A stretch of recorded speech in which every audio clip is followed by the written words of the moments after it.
बिस्मिल्लाहिर्रहमानिर्रहीम। अच्छा, अभी हम लोग जो टॉपिक स्टार्ट करने जा रहे हैं, इस टॉपिक का नाम है कंपनी अकाउंट्स। देखो यार, जो ऑर्गेनाइजेशन होती हैं, जो बिजनेसेस होते हैं, वो तीन शक्लों के अंदर काम कर रहे होते हैं।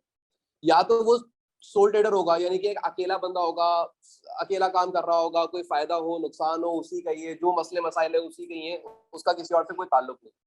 दूसरे टाइप की कुछ बिजनेस ऑर्गेनाइजेशन होती हैं जो एज अ पार्टनरशिप काम कर रही होती है। पार्टनरशिप काम करने का मतलब क्या है कि उसके अंदर दो या दो से ज्यादा ओनर्स मौजूद होते हैं।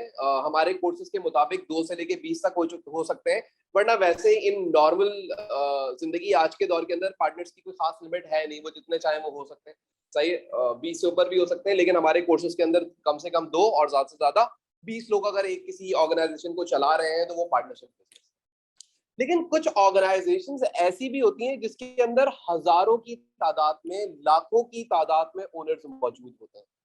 तो जो कोई ऐसी ऑर्गेनाइजेशन होती है जिसके अंदर हजारों की तादाद में या लाखों की तादाद में ओनर्स मौजूद होते हैं, उन ऑर्गेनाइजेशंस को कंपनीज कहा जाता है। उनको क्या कहा जाता है?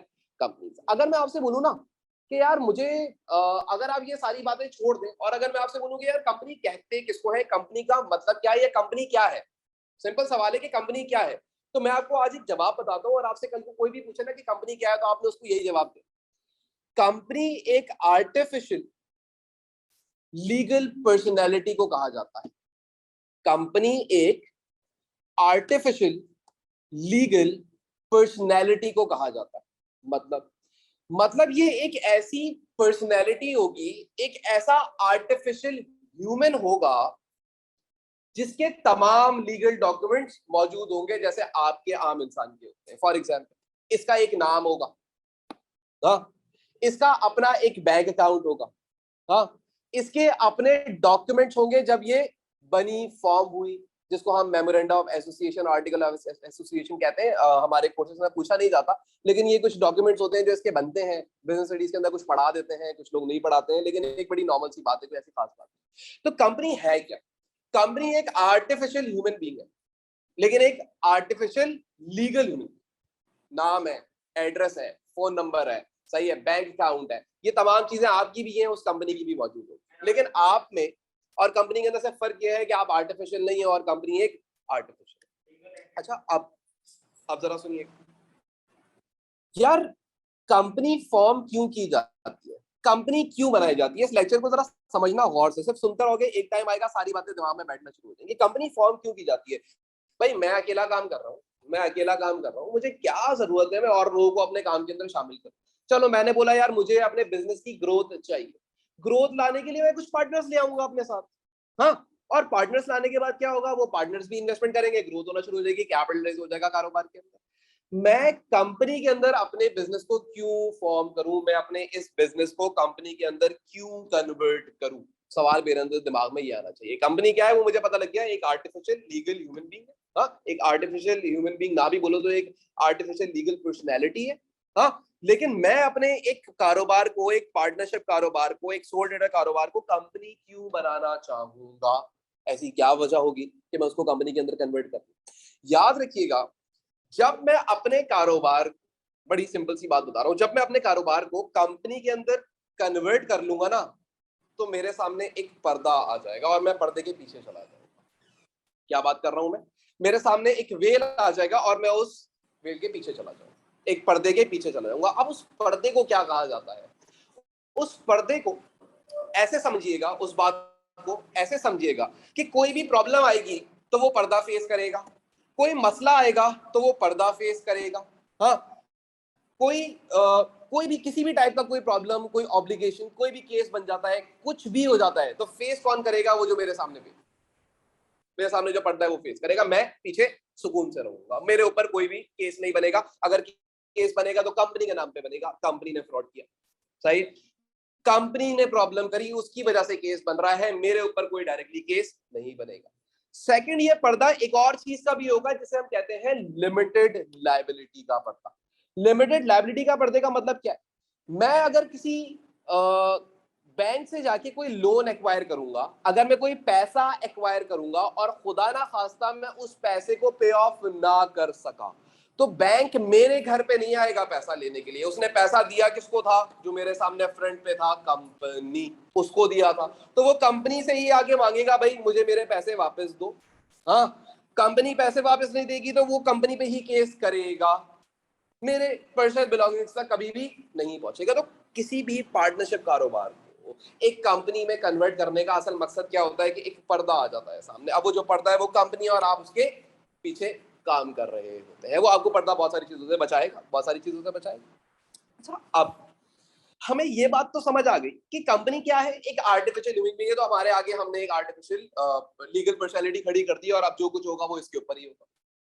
अपने डॉक्यूमेंट होंगे, अपना एड्रेस होगा, अपना बैंक अकाउंट होगा, अपना फोन नंबर होगा, अपना एक अलग नाम होगा, अपनी एक अलग गुडविल होगी। कंपनी की गुडविल मेरी गुडविल से कोई ताल्लुक नहीं बनाती। सही है? अगर एक कंपनी मैंने खड़ी कर दी थी और उसकी एक गुडविल है तो वो कंपनी की गुडविल है, मेरी गुडविल नहीं।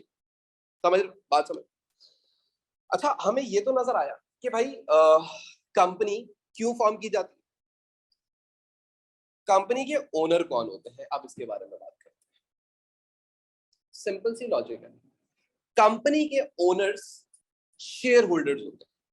शेयर होल्डर्स कौन होते हैं? जो कंपनी की इक्विटी खरीदते हैं, कंपनी की इक्विटी एक्वायर करते हैं। अच्छा, इक्विटी पार्टनरशिप के अंदर भी ली जा सकती है और इक्विटी कंपनी के अंदर भी ली जा सकती है। लेकिन पार्टनरशिप में जब आप इक्विटी लोगे तो दूसरे पार्टनर को पैसे देके उसको खरीद लोगे। लेकिन अगर आपने किसी कंपनी का ओनर बनना, अगर आपने किसी कंपनी का ओनर बनना है तो उसकी इक्विटी खरीदने के लिए आपको क्या करना पड़ेगा? आपको एक दुकान पे जाना पड़ेगा और उस दुकान को कहा जाता है स्टॉक एक्सचेंज। वो हर कंट्री के अंदर होते हैं। हर कंट्री के अंदर जितनी भी लिस्टेड कंपनीज है, मैं अभी जितनी बात करूंगा वो लिस्टेड कंपनीज के बारे में ही बात करूंगा। तो लिस्टेड कंपनीज मतलब वो कंपनीज जिनके शेयर्स उस दुकान पे बिक रहे होते हैं। तो फॉर एग्जांपल मैं चलता हुआ जाऊंगा और मैं उस दुकान पे जाऊंगा, मैं बोलूंगा यार लेट सपोज मुझे जो है वो यूनिलीवर के शेयर्स चाहिए। वो बोलेगा भाई इस रेट के हिसाब से। मैं बोलूंगा यार मुझे अब जितने जेब में पैसे, बोलूंगा यार 10 लाख के देते, 20 लाख के देते। उतने लाख रुपए के मैं शेयर दूंगा तो मैं उतने शेयर्स का क्या बन गया? मालिक बन गया उस कंपनी का। अच्छा, अब सिर्फ मैं ही नहीं कर सकता, आप सब भी कर सकते हैं। तो इस तरीके से एक कंपनी के कितने सारे ओनर्स हो जाएंगे। बात समझ आती है? तो कंपनी के ओनर्स कौन होते हैं? वो तमाम लोग जो शेयर को जाके मार्केट में खरीदते हैं। सही है? शेयर क्या होता है? अगर मैं शेयर के बारे में आपसे बात करूं, आगे जाके मैं यहाँ समझाऊंगा। तो शेयर क्या है? कागज का टुकड़ा है। उस कागज के टुकड़े पे लिखा हुआ होता है कि इस कागज के टुकड़े के मालिक आप है, तो उस कंपनी के इतने हिस्से का मालिक मैं हूं। फॉर एग्जाम्पल भाई मैंने किसी कंपनी के 1% शेयर ले लिए, बहुत बड़ी बात कर रहा हूँ, 1% शेयर ले लिए मैंने किसी कंपनी के। तो 1% शेयर लेने का मतलब क्या है कि मैं उस कंपनी के 1% का मालिक हूँ। हाँ, 1% का ओनर हूँ। लेकिन अब सवाल दिमाग के अंदर ये आता है कि चलो हमें ये भी समझ आ गया कि कंपनी क्या है, कंपनी बनाई क्यों जाती है और कंपनी के ओनर कौन होते हैं। ये तीन बातें तो हमें समझ आ गई। कंपनी क्या होती है? Artificial legal personality. क्यों बनाई जाती है? सामने एक पर्दा आ जाता है और सारी भी चीजें होती हैं वो कंपनी डील करती है। इसके ओनर्स कौन होते हैं? शेयर होल्डर्स होते हैं, तमाम शेयर होल्डर्स हैं। अच्छा, अब कोई भी ना शेयर खरीदते हुए घबराता नहीं है कि भाई खुदा ना खास्ता कंपनी ने फ्रॉड कर दिया तो कोई मेरे घर पे ना आ जाए। भाई आपके घर पे कोई नहीं आएगा। क्यों? क्योंकि वो पर्दा था लिमिटेड लाइबिलिटी का, वो पर्दा था केसेस फेस करने का। वो तमाम चीजें कौन करेगा? वही फेस करेगा जो कंपनी है। उसके ओनर्स फेस नहीं करेंगे क्योंकि वो उस पर्दे के पीछे। अच्छा, अब मसला ये खड़ा हो जाता है कि यार चलो ये बात भी समझ आ जाती है कि भाई ओनर जो है वो शेयर होल्डर्स है और वो शेयर होल्डर कुछ इस तरीके से बनते हैं या वो ओनर कुछ इस तरीके से बनते हैं कि वो स्टॉक एक्सचेंज में जाते हैं और वहां से जाके वो लिस्टेड कंपनी का शेयर खरीद लेते हैं। सवाल ये है कि भाई इस कंपनी को चलाता कौन है? ये कंपनी या खुद ही चल रही है, लोग आते हैं और पैसे फेंक के बाद चले गए और पेपर लेके घर चले गए, कंपनी खुद चलती रहेगी? नहीं, ऐसा नहीं, कंपनी खुद नहीं चलती। तो कंपनी को चलाने के लिए शेयर होल्डर्स, कंपनी को चलाने के लिए शेयर होल्डर्स डायरेक्टर्स को अपॉइंट करते हैं। वो डायरेक्टर्स वो लोग होते हैं जो कंपनी को चलाना जानते हैं, उनके फाइनेंशियल्स जानते हैं, उनको लीगैलिटी पता होती है कंपनी की, उनको तमाम हाव नाव है कंपनी के, भाई कंपनी किस तरीके से रन करेगी, किस तरीके से प्रॉफिट्स करेगी। तो वो क्या करते हैं? शेयर होल्डर अपॉइंट कर देते हैं कुछ डायरेक्टर्स को जो कि आगे कंपनी को बोलते हैं भाई अब आप लोग इसको चला के दें। क्योंकि भाई लाखों शेयर होल्डर है तो लाखों शेयर होल्डर क्या है? लाखों कुर्सियां लगी हुई होंगी कंपनी के अंदर के भाई ये भी ओनर है, ये भी ओनर है। अच्छा भाई ये काम किससे करवाऊं? वो ओनर से करवा लो। अच्छा ये भी ओनर है तो इससे क्यों नहीं करवाऊं? मतलब टेंशन है, मसला है और फिर लड़ाई झगड़े बहुत हो जाएंगे उसमें। तो कोई भी बोलेगा भाई कोई एक झैल झपट सही वो आया और उसके पास करोड़ों रुपए पड़े हुए थे, उसने कंपनी में इन्वेस्ट करा, बोला आज से भाई तू सीट सूट मैं बैठूंगा। ऐसा नहीं हो सकता, बेवकूफी वाली बात है। वो कंपनी को अपने पैसे क्यों डुबाएगा? कोई बंदा बोलेगा मैंने करोड़ों रुपए लगाए और जब मुझे कोई काम आता ही नहीं है तो मैं खुद कैसे चला सकता हूँ? तो कंपनी के ओनर्स जो होते हैं वो शेयर होल्डर्स होते हैं। बट जो उन कंपनीज को रन करते हैं उनको डायरेक्टर्स कहा जाता है। अच्छा, अब एक बोर्ड ऑफ डायरेक्टर होता है। बोर्ड ऑफ डायरेक्टर का मतलब क्या है? 3-4 डायरेक्टर्स होते हैं, सही है। वो तमाम शेयर होल्डर्स बोलते हैं भाई ये हमारे कुछ पसंदीदा लोग हैं, ये कंपनी के अंदर होने चाहिए, कंपनी के ऑपरेशंस के अंदर। लेकिन जाहिर सी बात है वो तमाम के तमाम 3-4 लोग भी कंपनी नहीं चलाएंगे, उनमें से भी कोई एक बंदा कंपनी चलाता है। तो मैं उसका तरीका बताता हूँ वो कैसे चलाता है, जिसको हम सीईओ ऑफ कंपनी कहते हैं। एंड देन वो आगे हम बात करेंगे उसके बारे में। तो अभी तक हम लोगों ने क्या देखा? अभी तक हम लोगों ने देखा कि भाई कंपनी कहते किसको है। पहली चीज हमने ये देखी, कंपनी फॉर्म करने की जरूरत क्यों पैदा होती है वो देखी, और फॉर्म करने की जरूरत क्यों पैदा होती है उसके भी एडवांटेजेस भी देखेंगे, वो भी सारी जरूरत ही है, लेकिन मैंने आपको मोटी मोटी जरूरत बता दी। फिर हमने ये देखा कि जो कंपनी होती है इसके ओनर्स कौन होते हैं, और फिर इस कंपनी को चलाता कौन है। और आपको पता है डायरेक्टर जो ये कंपनी को चला रहे होते हैं इनको तनख्वाहें मिलती है, हाँ, इनकी रेम्यूनरेशन होती है। ये आप समझ लें कि सैलरीज लेते हैं एनुअली, और उसके ऊपर ये काम कर रहे होते हैं डायरेक्टर्स। अच्छा, क्या ऐसा हो सकता है सर कि डायरेक्टर्स जो हैं वो उस कंपनी के शेयर भी होल्ड करते हैं? जरूरी है, जरूरी भी है। देखो यार, एक बंदा है जिसके खुद के भी पैसे लगे हुए हैं और उसकी एक्सपर्टीज भी है इस काम के अंदर, वो अपने पैसे क्यों डुबोना चाहेगा? सवाल ये है पहला, सही है। तो उसके पैसे लगे हुए, तो इसमें कोई बुराई नहीं, इसमें कोई बुराई नहीं है, बल्कि तो अच्छी अच्छी बात है कि भाई वो अपने पैसे के साथ फ्रॉड नहीं करेगा, क्योंकि वो अगर फ्रॉड करेगा तो कंपनी में तो ऑल होल्डर के साथ ही फ्रॉड हो रहा होगा इस तरीके से। तो भाई शेयर होल्डर जो है उनमें से कोई एक डायरेक्टर ही होता है, लेकिन वो जाहिर सी बात है वो पढ़ा लिखा बंदा होता है, जिसको फाइनेंशियल की तमीज होती है, जिसको पता होता है कंपनी कैसे चलेगी, कंपनी कैसे नहीं चलेगी। भाई हर बच्चा, आप अगर आप नोटिस करें तो क्या हर बच्चा जो इस इदारे के अंदर आता है वो ये कंपनी अकाउंट का टॉपिक पढ़ता है? नहीं पढ़ता। लेकिन क्या हर बच्चा स्टॉक एक्सचेंज में जाके शेयर खरीद सकता है? खरीद सकता है। लेकिन अगर उसने कंपनीज नहीं पढ़ा, उसे कंपनीज का पता ही नहीं है, तो क्या वो कंपनी चला सकता है? नहीं चला सकता। तो आखिर में जरूरत किसकी पड़ेगी? सेठ की जरूरत पड़ेगी, और किसी की जरूरत नहीं पड़ेगी, जो चला के देगा कंपनी। यार आपको सिंपल लॉजिक है, सही है। तो बेवकूफ बहुत सारे होते हैं और अक्लमंद जाहिर सी बात है दुनिया के अंदर, ये एक लॉजिकल है और ये होना भी चाहिए। हम ये कहते हैं अगर सारे बेवकूफी की जगह अगर आ गए तो फिर वो जगह भी बेवकूफी की बन जाए, सही। अच्छा, अब एक और चीज सुनिए, होता है ना वो दिखाते थे मेरा बच्चा बड़ा होके इंजीनियर बनेगा, सही है। तो वो फिर पता नहीं क्या कर रहा होता है, प्लांट में जाके उधर ऑयल चेंज कर रहा होता है उसमें। खैर, तो मैं वैसे नहीं बोल रहा अगर कोई इंजीनियरिंग कर रहा है तो अच्छी बात है, करो। लेकिन इंजीनियरिंग करने से आप ऐसे सोचो, अगर आप इंजीनियर बन जाते हो तो क्या आप अपना प्लांट बना सकते हो? नहीं, आप किसी के प्लांट में जाके नौकरी करोगे।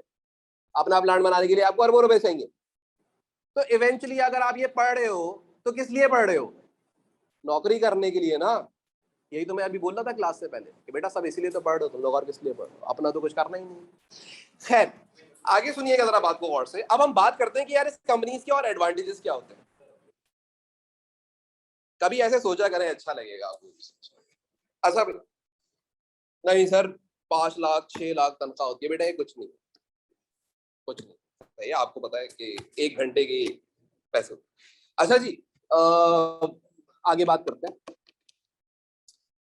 सबसे पहले जो पहला एडवांटेज है वो ये है कि भाई जो कंपनी होती है उसकी एक सेपरेट लीगल आइडेंटिटी होती है। सेपरेट लीगल आइडेंटिटी मतलब मैंने आप लोग को ऑलरेडी शुरू में बता दिया था कि जो कंपनी होती है उसकी एक अलग पहचान है, हाँ, उसका अलग नाम है, उसका अलग बैंक अकाउंट है, हाँ, उसकी तमाम चीजें अलग अलग है। तो आप और कंपनी दोनों एक दूसरे से सेपरेट हो जाते हैं। आप मतलब द ओनर्स और द कंपनी एक दूसरे से सेपरेट है, सही है, बात समझ आती है।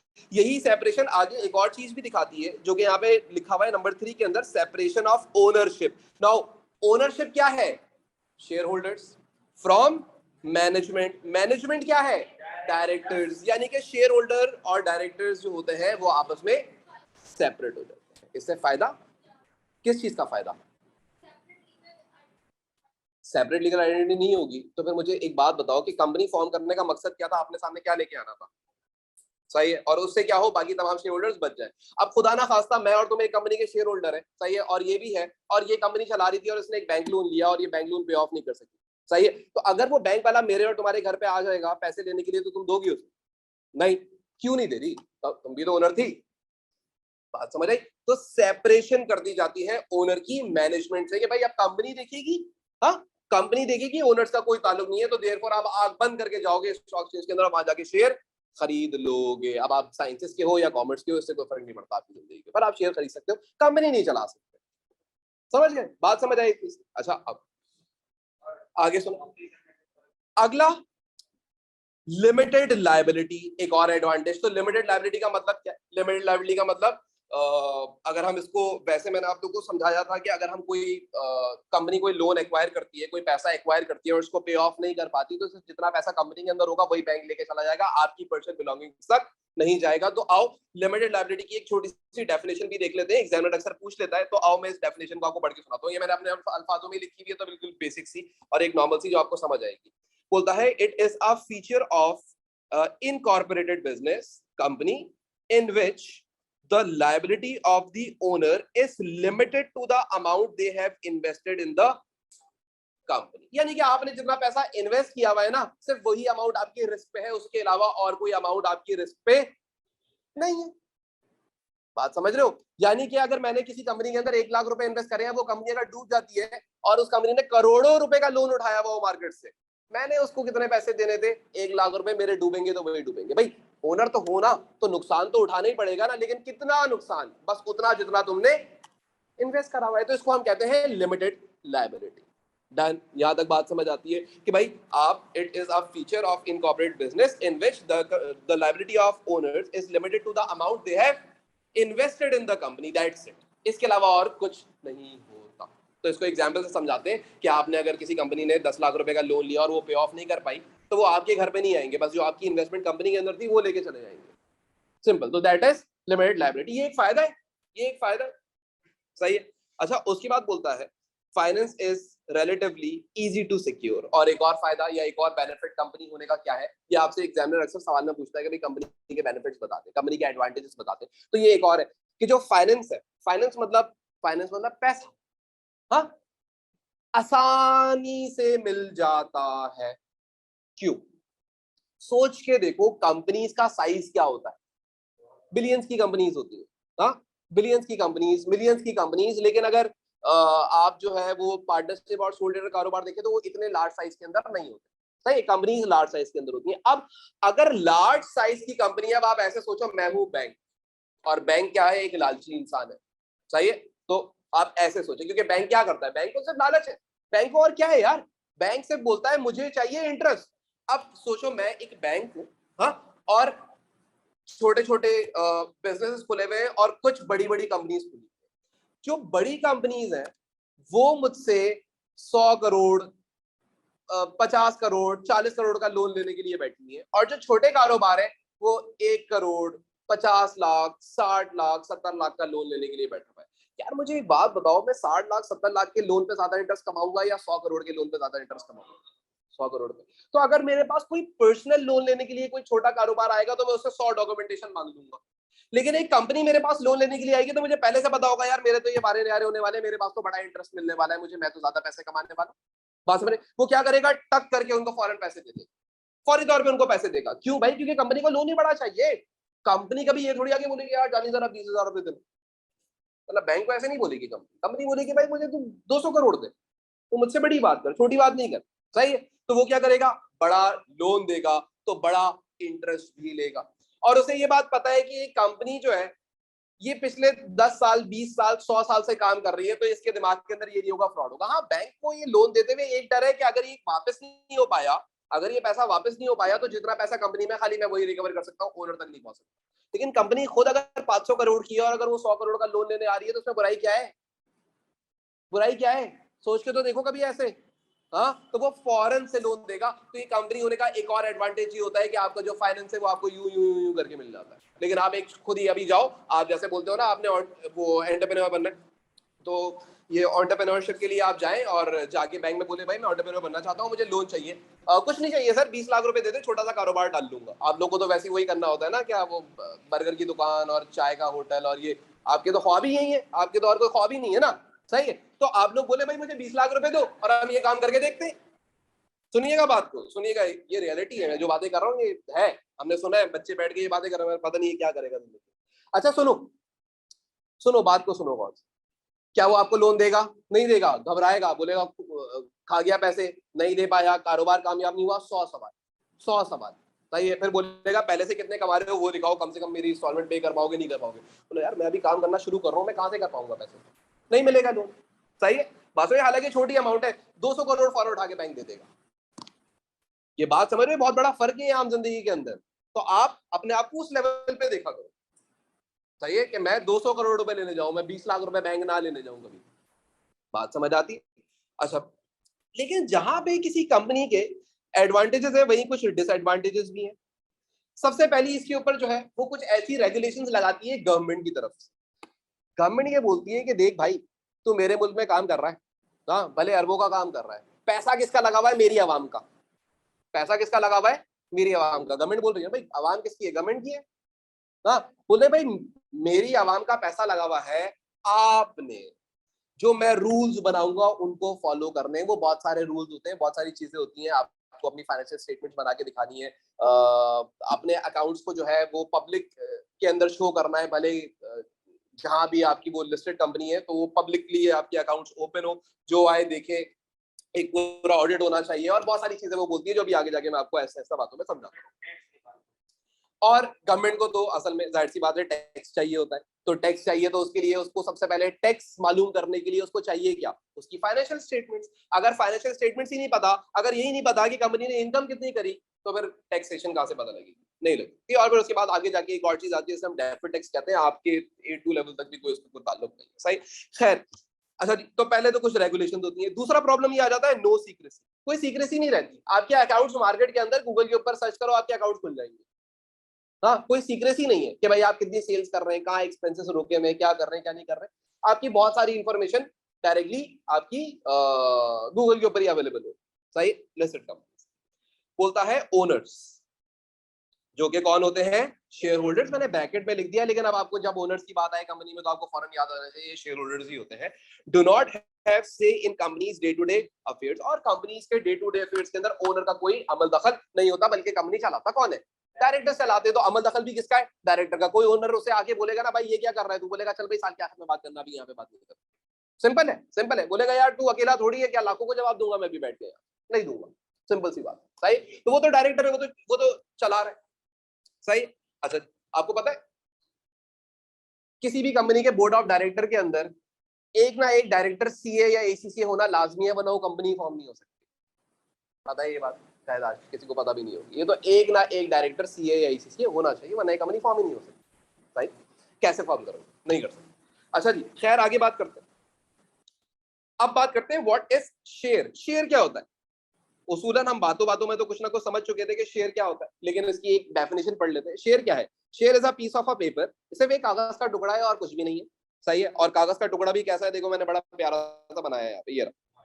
ठीक है, बुलबुल का बच्चा दिख रहा है।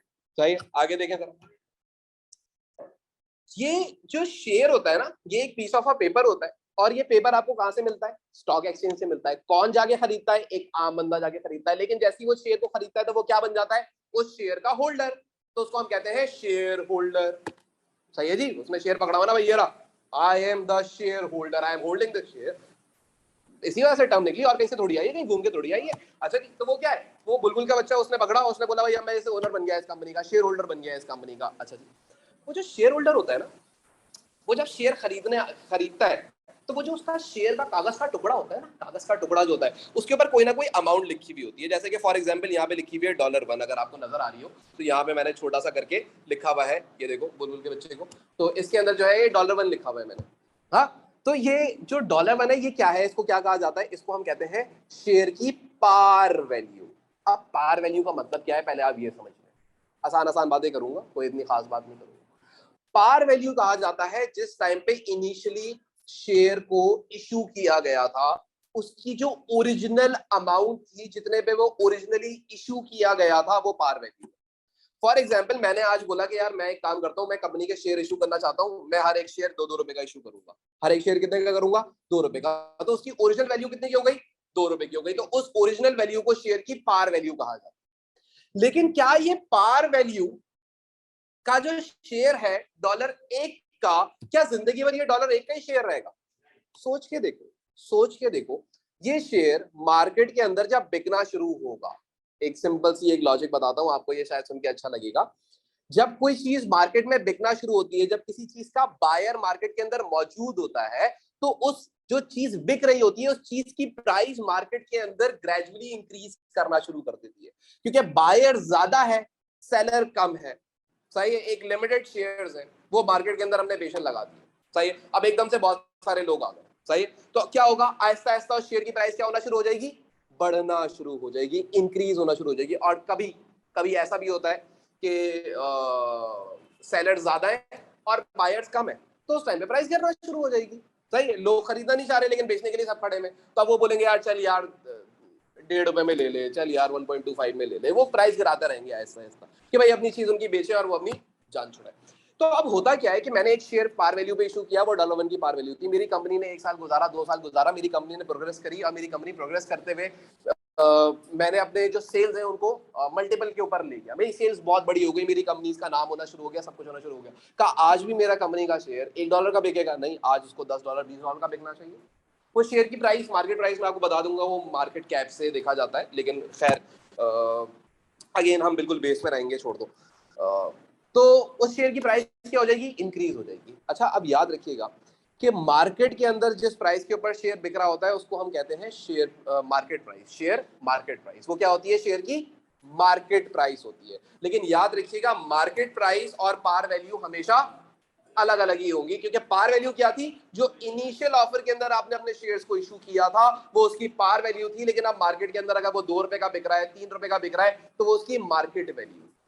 फॉर एग्जाम्पल मैं आपको ऐसे समझाता हूँ इस बात को कि भाई एक शेयर था, उसकी पार वैल्यू थी। पार वैल्यू का मतलब समझ गए, जब इनिशियली शेयर बना था, जिस टाइम पे आप इशू करने लगे थे, फर्स्ट टाइम जब आप इशू कर रहे थे, तो उसकी वैल्यू कितनी थी, $1 की थी। तो वो शेयर की पार वैल्यू जो है, अब जरा देखें, वो जो उसकी पार वैल्यू है वो $1 है। लेकिन मार्केट के अंदर वो जो शेयर है ना, वो बिक रहा है सपोज आपका $1.5 का।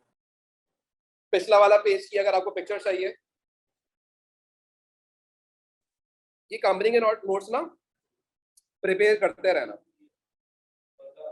और ये जैसे जैसे कंपनी आगे बढ़ेगा ये वैसे वैसे इंटरेस्टिंग होगा। शुरू में तो बिल्कुल बेस बन रही है, लेकिन आप जितना आगे कंपनी के अंदर जितना पढ़ोगे वो है बहुत आगे तक। अच्छा भाई, तो वो कंपनी की जो पार वैल्यू है वो $1 है, और मार्केट के अंदर जो उसकी वैल्यू चल रही है वो चल रही है लेट्स सपोज $1.5। यानी कि शेयर होल्डर, यानी कि बायर उस शेयर को $1.5 पे खरीदने को तैयार है। अब याद रखिएगा ये बात कि अगर कोई शेयर अपनी पार वैल्यू से ऊपर बिक रहा हो, अगर कोई शेयर पार वैल्यू से ऊपर बिक रहा हो, तो अगर आप यहां पे शेयर देखें तो वो कितना ऊपर बिक रहा है, $0.5 का ऊपर बिक रहा है। तो इस चीज को शेयर प्रीमियम कहा जाता है। इसको क्या कहते हैं, शेयर प्रीमियम। तो anything over and above par value is known as share premium. Clear हो गई बात यहां तक, ये बात समझ आई आपको कि कोई भी शेयर अगर अपनी पार वैल्यू से ऊपर बिक रहा होगा, भले वो $1.1 का बिक रहा होता, तो 0.1 जो over and above par value है that is known as share premium. इसको हम क्या कहते हैं, शेयर प्रीमियम कहते हैं। तो क्या आपको ये बात समझ आ गई कि जो शेयर की ओरिजिनल वैल्यू होती है, अगर उससे ऊपर शेयर बिक रहा है तो जितना भी ऊपर बिक रहा है उसको शेयर प्रीमियम कहा जाता है। तो अब बायर जब इस कागज को स्टॉक एक्सचेंज में खरीदने जाएगा तो वो कितने का खरीद रहा है, 1.5 का खरीद रहा है। हालांकि ओरिजिनल वैल्यू कितनी है उसकी, $1 की है। तो जो 0.5 over and above par value है उसको क्या कहा जाता है, शेयर प्रीमियम कहा जाता है। बिल्कुल कर सकते, बिल्कुल सकते हैं आप अपनी इक्विटी इसको बेच सकते हैं।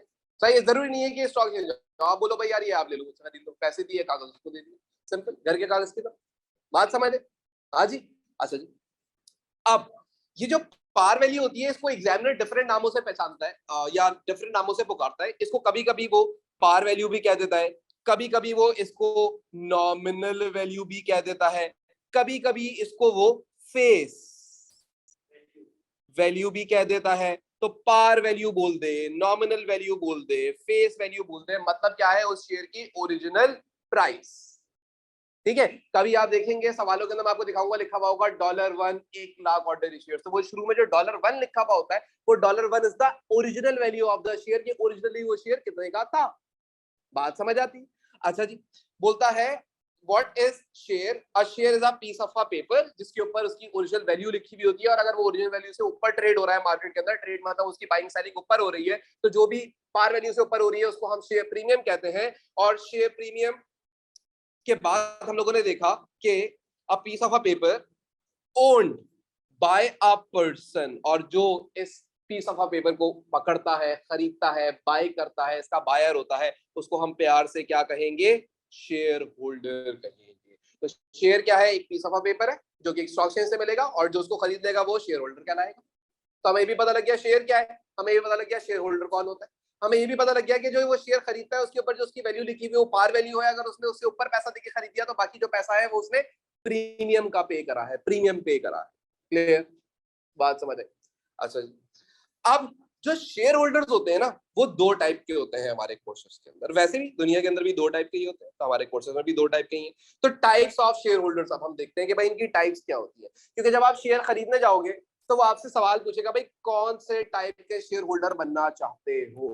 तो दो टाइप के शेयर होल्डर्स होते हैं, जिसके अंदर नंबर 1 टाइप होती है जिसे हम कहते हैं ऑर्डिनरी शेयर होल्डर, और नंबर 2 टाइप होती है जिसे हम कहते हैं preference share holder. Now, who are ordinary shareholders and who are preference shareholder? Share क्या है पता लग गया, शेयर होल्डर क्या है पता लग गया। अब शेयर होल्डर ऑर्डिनरी है या प्रेफरेंस है, ये पहचानना सही। कैसे पहचानेंगे? सबसे पहले देखो, जो ऑर्डिनरी शेयर होल्डर्स होते हैं ना, they are the real owners of the company. सबसे पहली बात याद रखिएगा, एग्जामिनर आपसे ये पूछता है, सवाल ये पूछता है कि भाई आप मुझे बताएं ऑर्डिनरी शेयर होल्डर्स कौन होते हैं, प्रेफरेंस शेयर होल्डर कौन होते हैं, या ऑर्डिनरी शेयर होल्डर और प्रेफरेंस शेयर होल्डर में क्या डिफरेंस होता है, वो आपसे ऐसे सवाल पूछेगा। तो उसके जवाब आपने देना शुरू करने। तो पहला जवाब क्या है? They are the real owner, हकीकी ओनर्स, असल ओनर यही है। कैसे असल ओनर है वो आगे जा जाके आपको ये बातें पता लगती रहेंगी।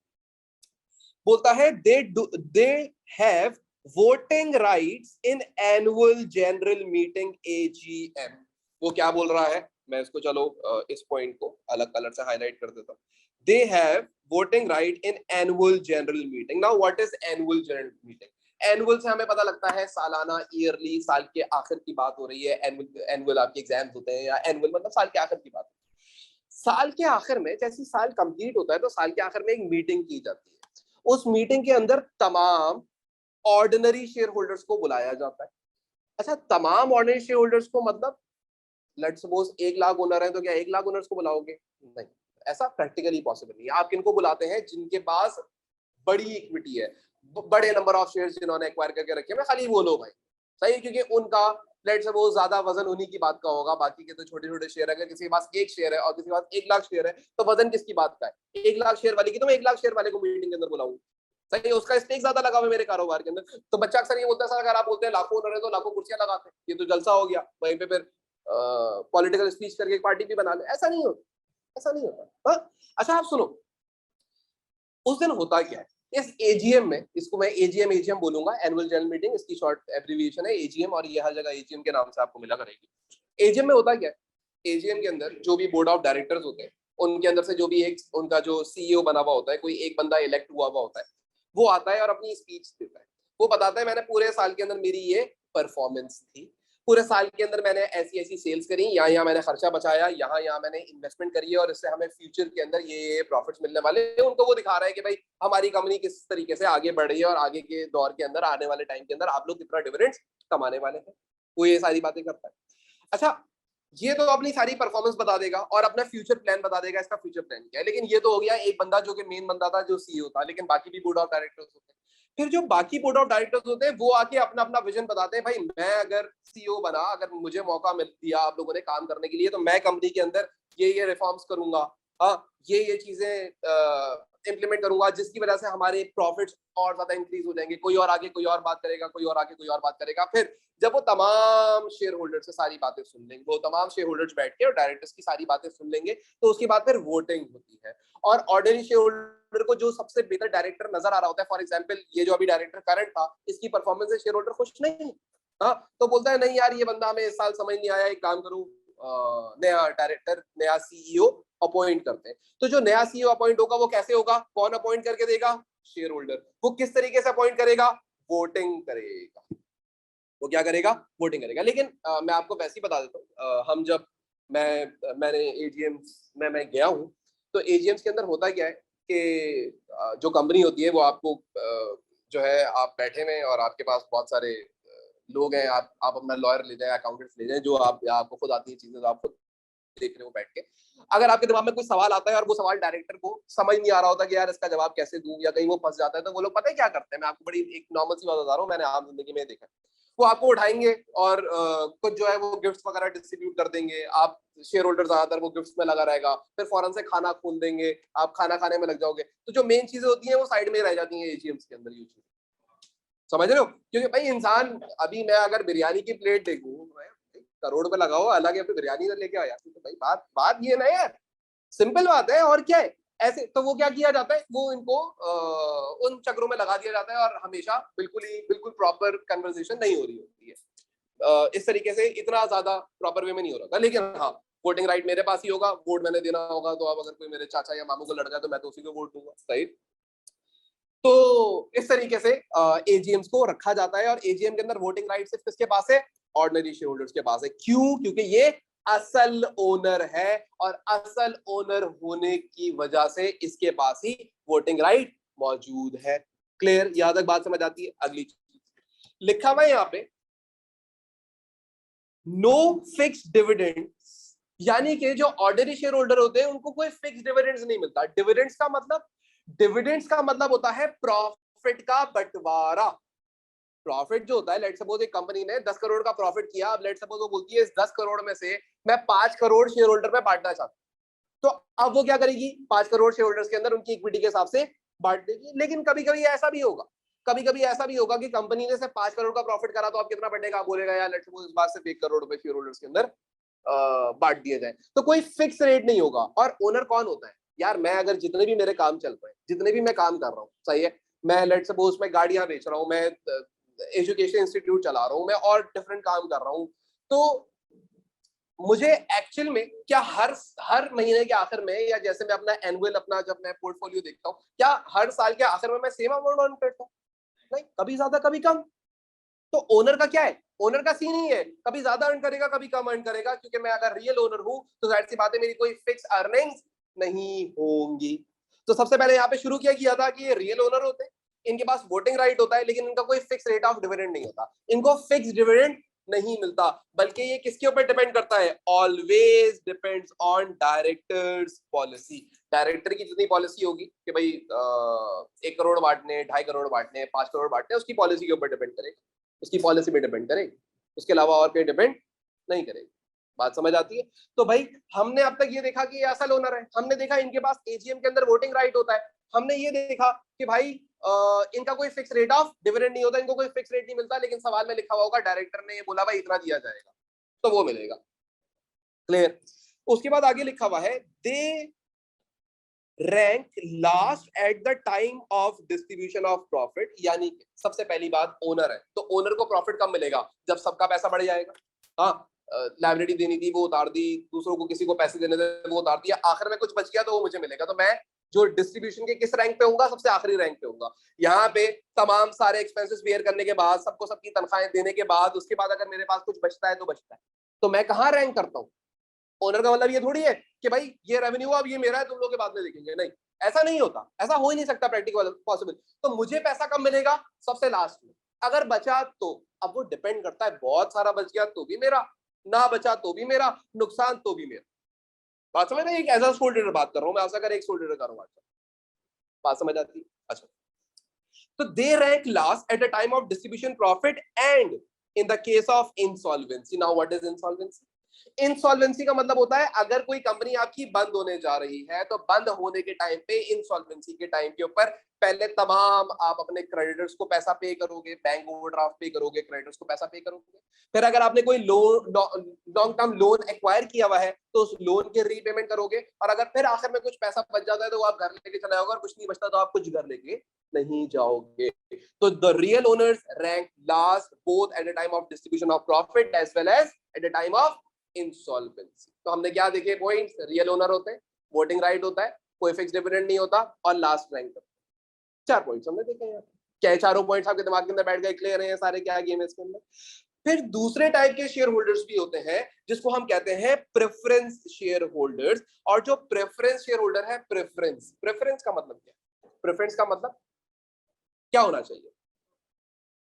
किसी चीज को तरजीह देना, सही। इनको पहले ऊपर रखा जाएगा, यानी कि ऊपर रखने की बात कर रहे हैं। अब सुनिएगा जरा, प्रेफरेंस शेयर होल्डर कौन होते हैं? Not the real owner of the company. पहली बात ये, भाई असल ओनर नहीं होते। क्यों नहीं होते? अभी आगे जाके समझ आ जाएगी ये वाली बात। ये असल ओनर नहीं होते, पहली बात मैंने लिख दी, पहला पॉइंट लिख दिया, ये असल ओनर नहीं होते। क्यों नहीं होते? आगे जाके वजाहत जरूर दूंगा।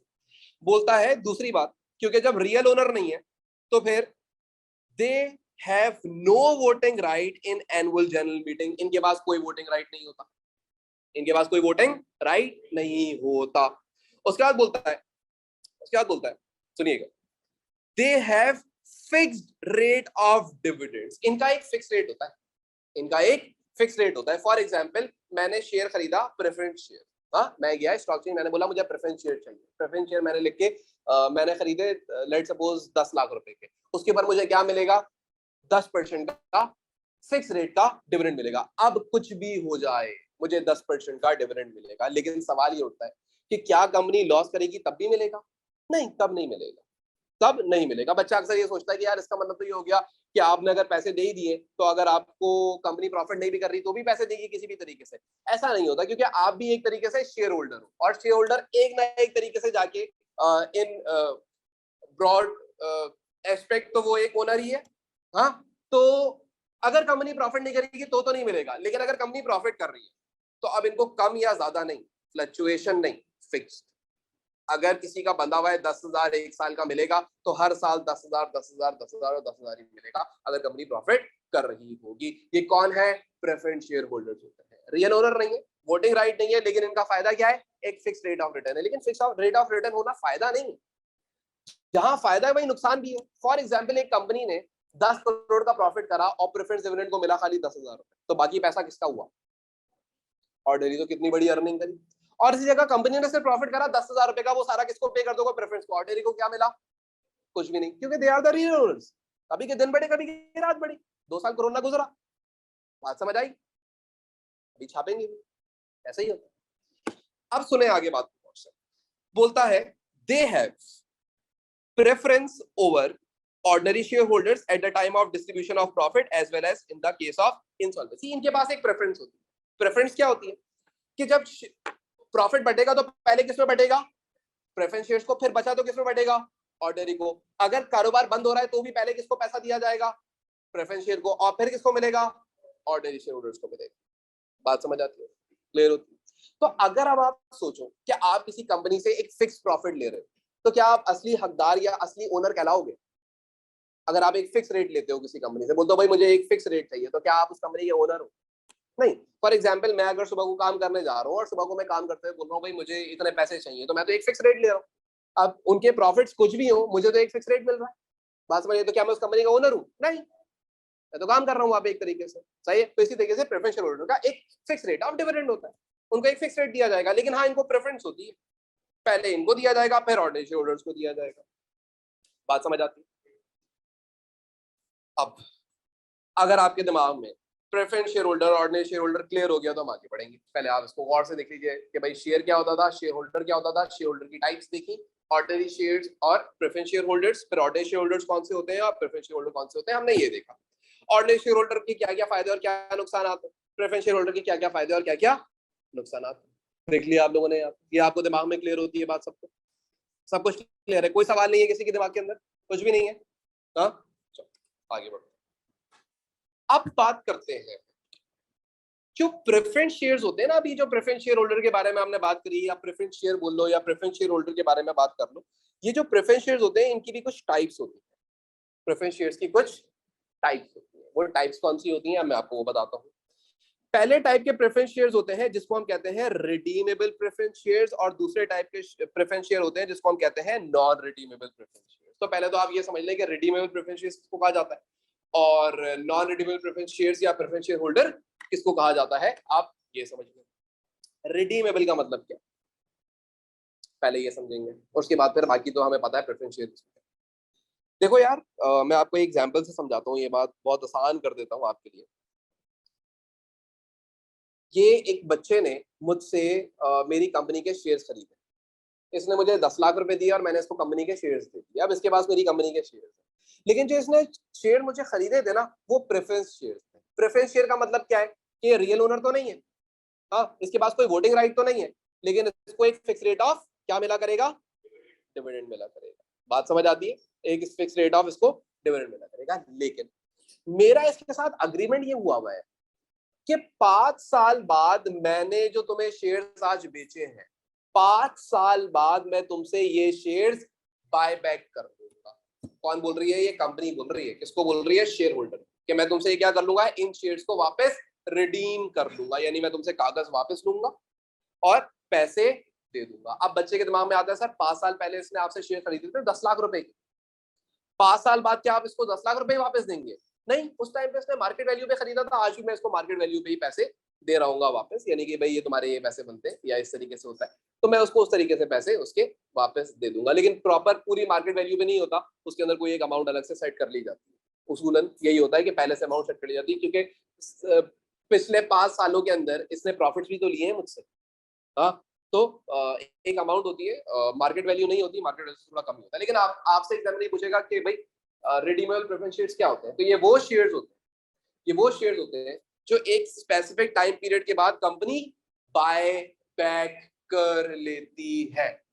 डन, बात समझ आई? ये कंपनी क्या कर लेगी, बाय बैक कर लेगी, खरीद लेगी। तो नॉन रिडीमेबल कौन से हुए कि मैंने इसको प्रेफरेंस शेयर्स बेचे और ये कोई वादा नहीं हुआ कि ये कंपनी कभी वापस बाय बैक करेगी। हाँ, ये शेयर किसी और को बेच सकती है, लेकिन कंपनी को वापस नहीं बेच सकती। तो उस टाइप के प्रेफरेंस शेयर को क्या कहा जाता है, नॉन रिडीमेबल प्रेफरेंस शेयर्स।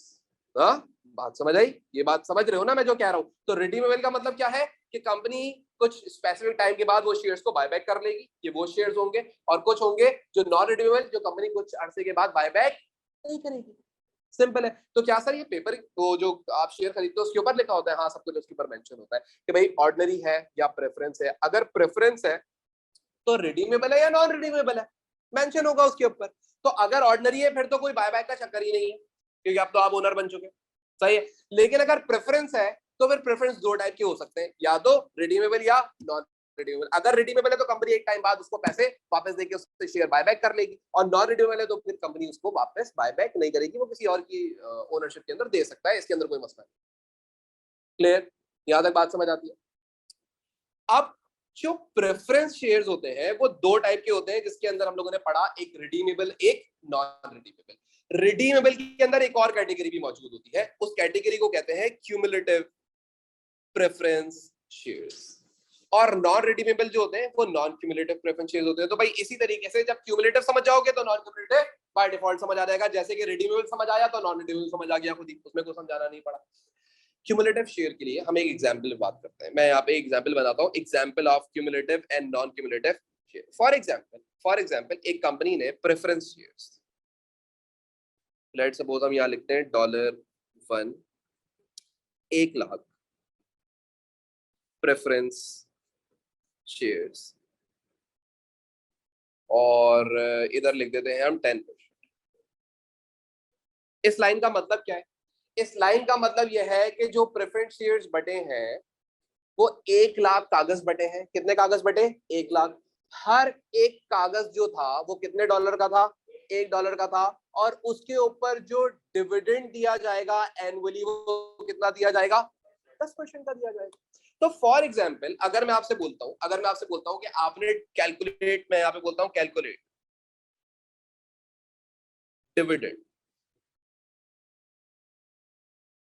अब एक चीज याद रखिएगा, यहाँ पे क्या दिया हुआ है, डिविडेंड आपने कैलकुलेट करना है, लेकिन यहाँ पे आपको क्या दी हुई है, डिविडेंड की परसेंटेज। ये बहुत इंपॉर्टेंट बात है, यही बच्चा गलती करता है पेपर की कैलकुलेशन के अंदर, ये बात इंपॉर्टेंट है, ये सुनना। किस चीज में आपने डिविडेंड कैलकुलेट करना है, परसेंटेज से निकालना है डिविडेंड। तो आप पता है क्या करोगे, पहले आप निकालोगे अमाउंट ऑफ शेयर्स। अब जरा सुनिएगा, इंपॉर्टेंट बात है, अमाउंट ऑफ शेयर्स। तो अमाउंट ऑफ शेयर्स कैसे पता लगेगी, कितने कागज हैं, 1 लाख। हर एक कागज कितने का है, तो अमाउंट कितनी बन जाएगी, 1 लाख। इस बार तो 1 लाख बन गई, लेकिन फॉर एग्जाम्पल अगर ये जो पार वैल्यू है हाँ शेयर की, ये 1.5 होती तो फिर अमाउंट चेंज हो जाती।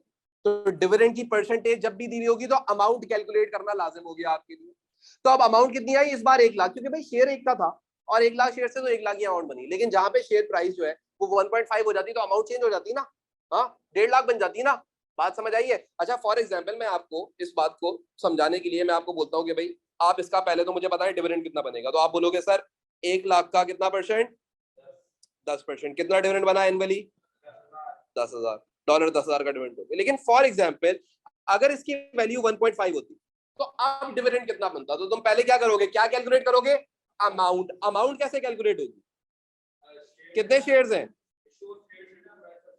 कागज कितने बटे, 1 लाख, हर एक कागज कितने का है, तो कितने पैसे आए होंगे तुम्हारे पास, 1.5 लाख। तो अब डिविडेंड कैलकुलेट करना है तो 1.5 लाख का 10% लगेगा, कितना आ जाएगा, $15,000 का डिविडेंड बनेगा। तो ये फर्क समझ आया? तो अक्सर बेशतर बच्चा आधी बात पढ़ता है तो वो ये समझता है यार वो जो 1 लाख लिखा हुआ है उसी पे चार्ज कर देंगे एडमिशन। नहीं, उस पे नहीं चार्ज करी।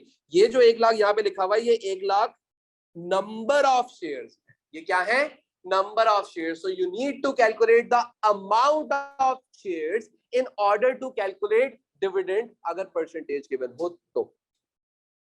क्लियर, ये वाली बात समझ आई? सही है। अच्छा भाई अब फॉर एग्जाम्पल हम इस सवाल को वापस बैक टू नॉर्मल ले आते हैं ताकि आपको ये बात, अब ये तो समझ आ गई, इसमें कोई खास बात नहीं, बहुत दफा आगे क्वेश्चन में भी कर पाऊंगा। तो अमाउंट निकालना लाजमी है।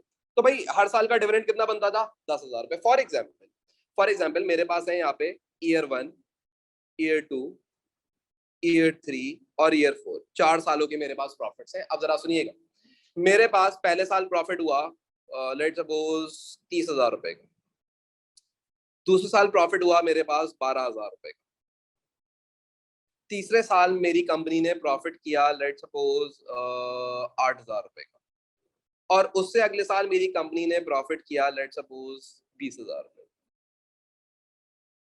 क्लियर?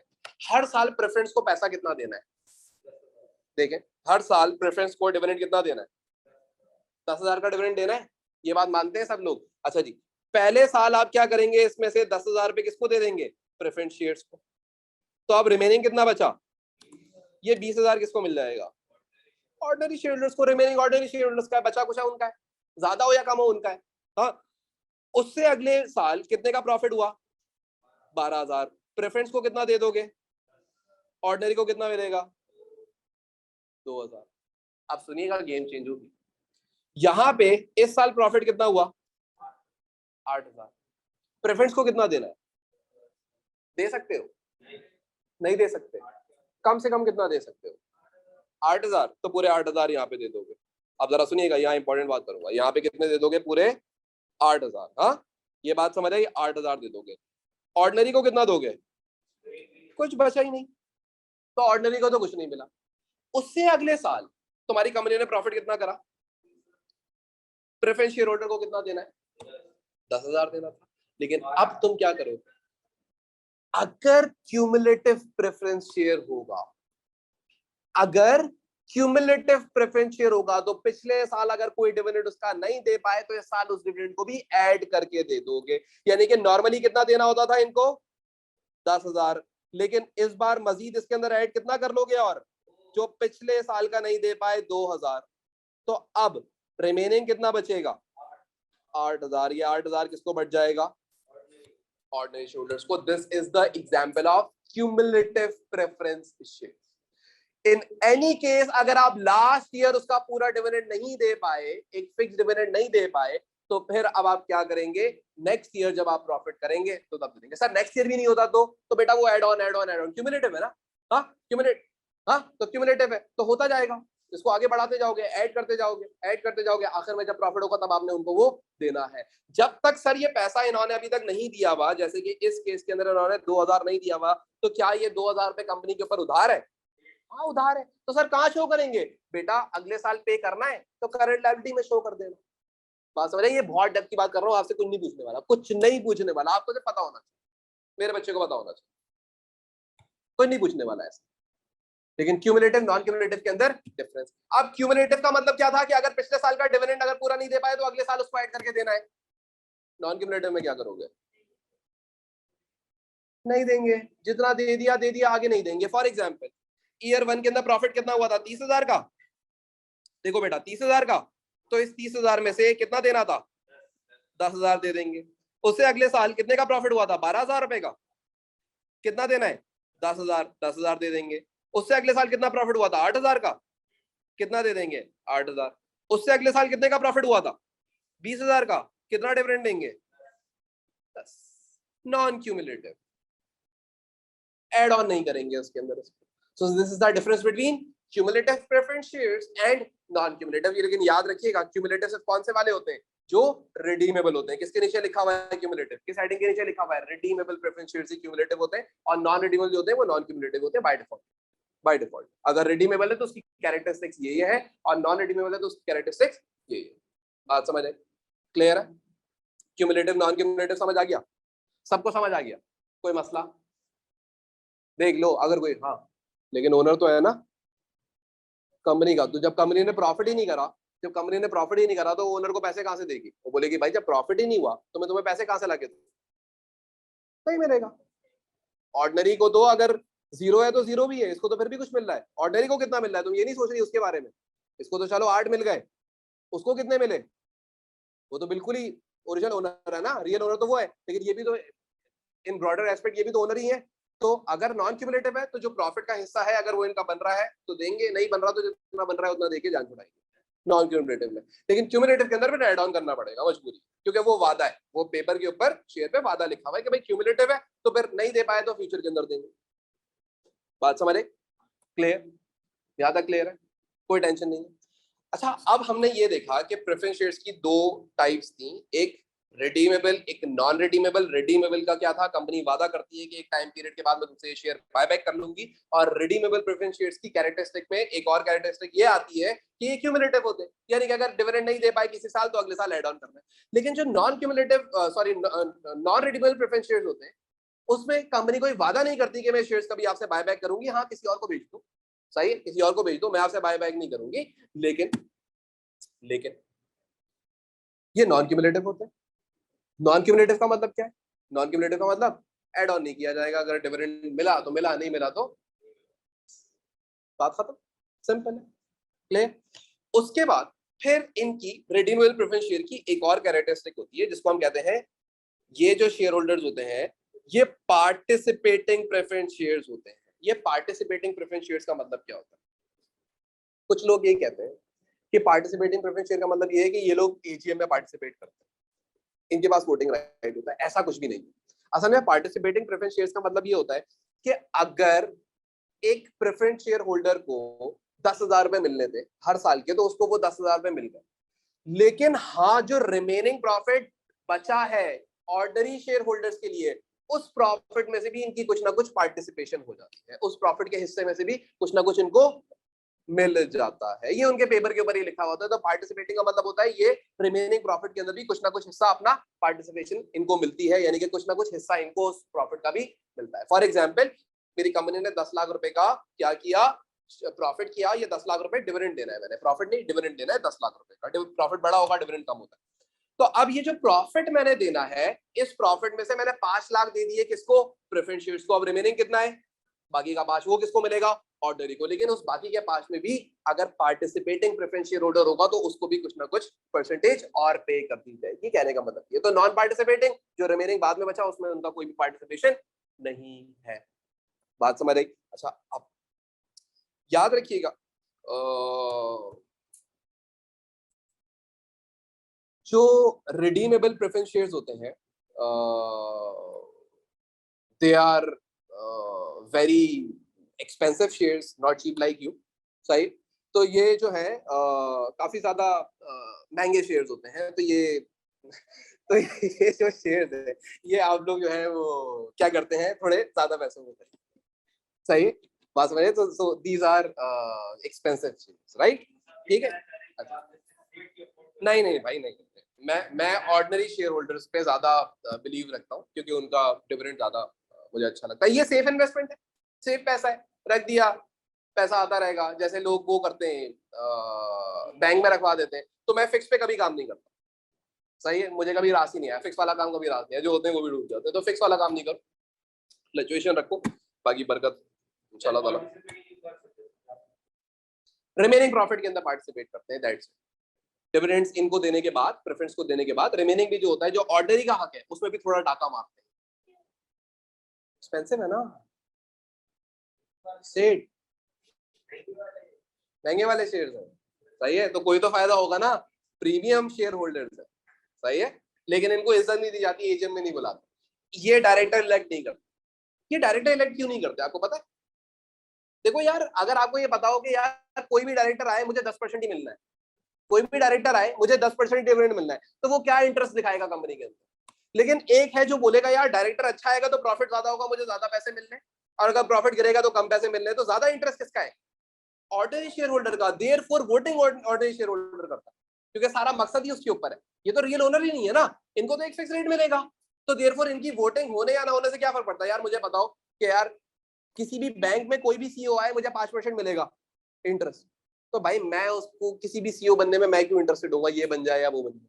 मुझे तो मेरा फिक्स रेट मिलेगा ना। हाँ, अगर कहीं फ्लक्चुएशन होगी तो मुझे अच्छे से अच्छा बंदा चाहिए होगा, जैसे कि आपके मुल्क के अंदर से इमरान खान की जरूरत है, तो आपको अच्छे से अच्छा बंदा चाहिए होगा। बस इस तरीके से। अब देखते हैं आगे। ऐसे ही बेचारा यार अकेला पड़ा हुआ है, थोड़ा साथ देना चाहिए। अच्छा भाई, अरे नहीं कंट्रोवर्शियल बाकी नहीं है। अच्छा भाई चलो आगे बात करते हैं। यहाँ तक समझ आ गई, ये सारी बातें समझ आ गई, इसमें कोई टेंशन नहीं है आपको, सब कुछ क्लियर है? सही है, ये सारी बात आपको समझ आ गई। अच्छा, अब जो ये फॉर्म्स ऑफ शेयर कैपिटल होते हैं, ये फॉर्म्स ऑफ शेयर कैपिटल या फॉर्म्स ऑफ कैपिटल मैंने यहाँ पे लिख दिया, फॉर्म्स ऑफ कैपिटल या फॉर्म्स ऑफ शेयर कैपिटल लिख कर लें।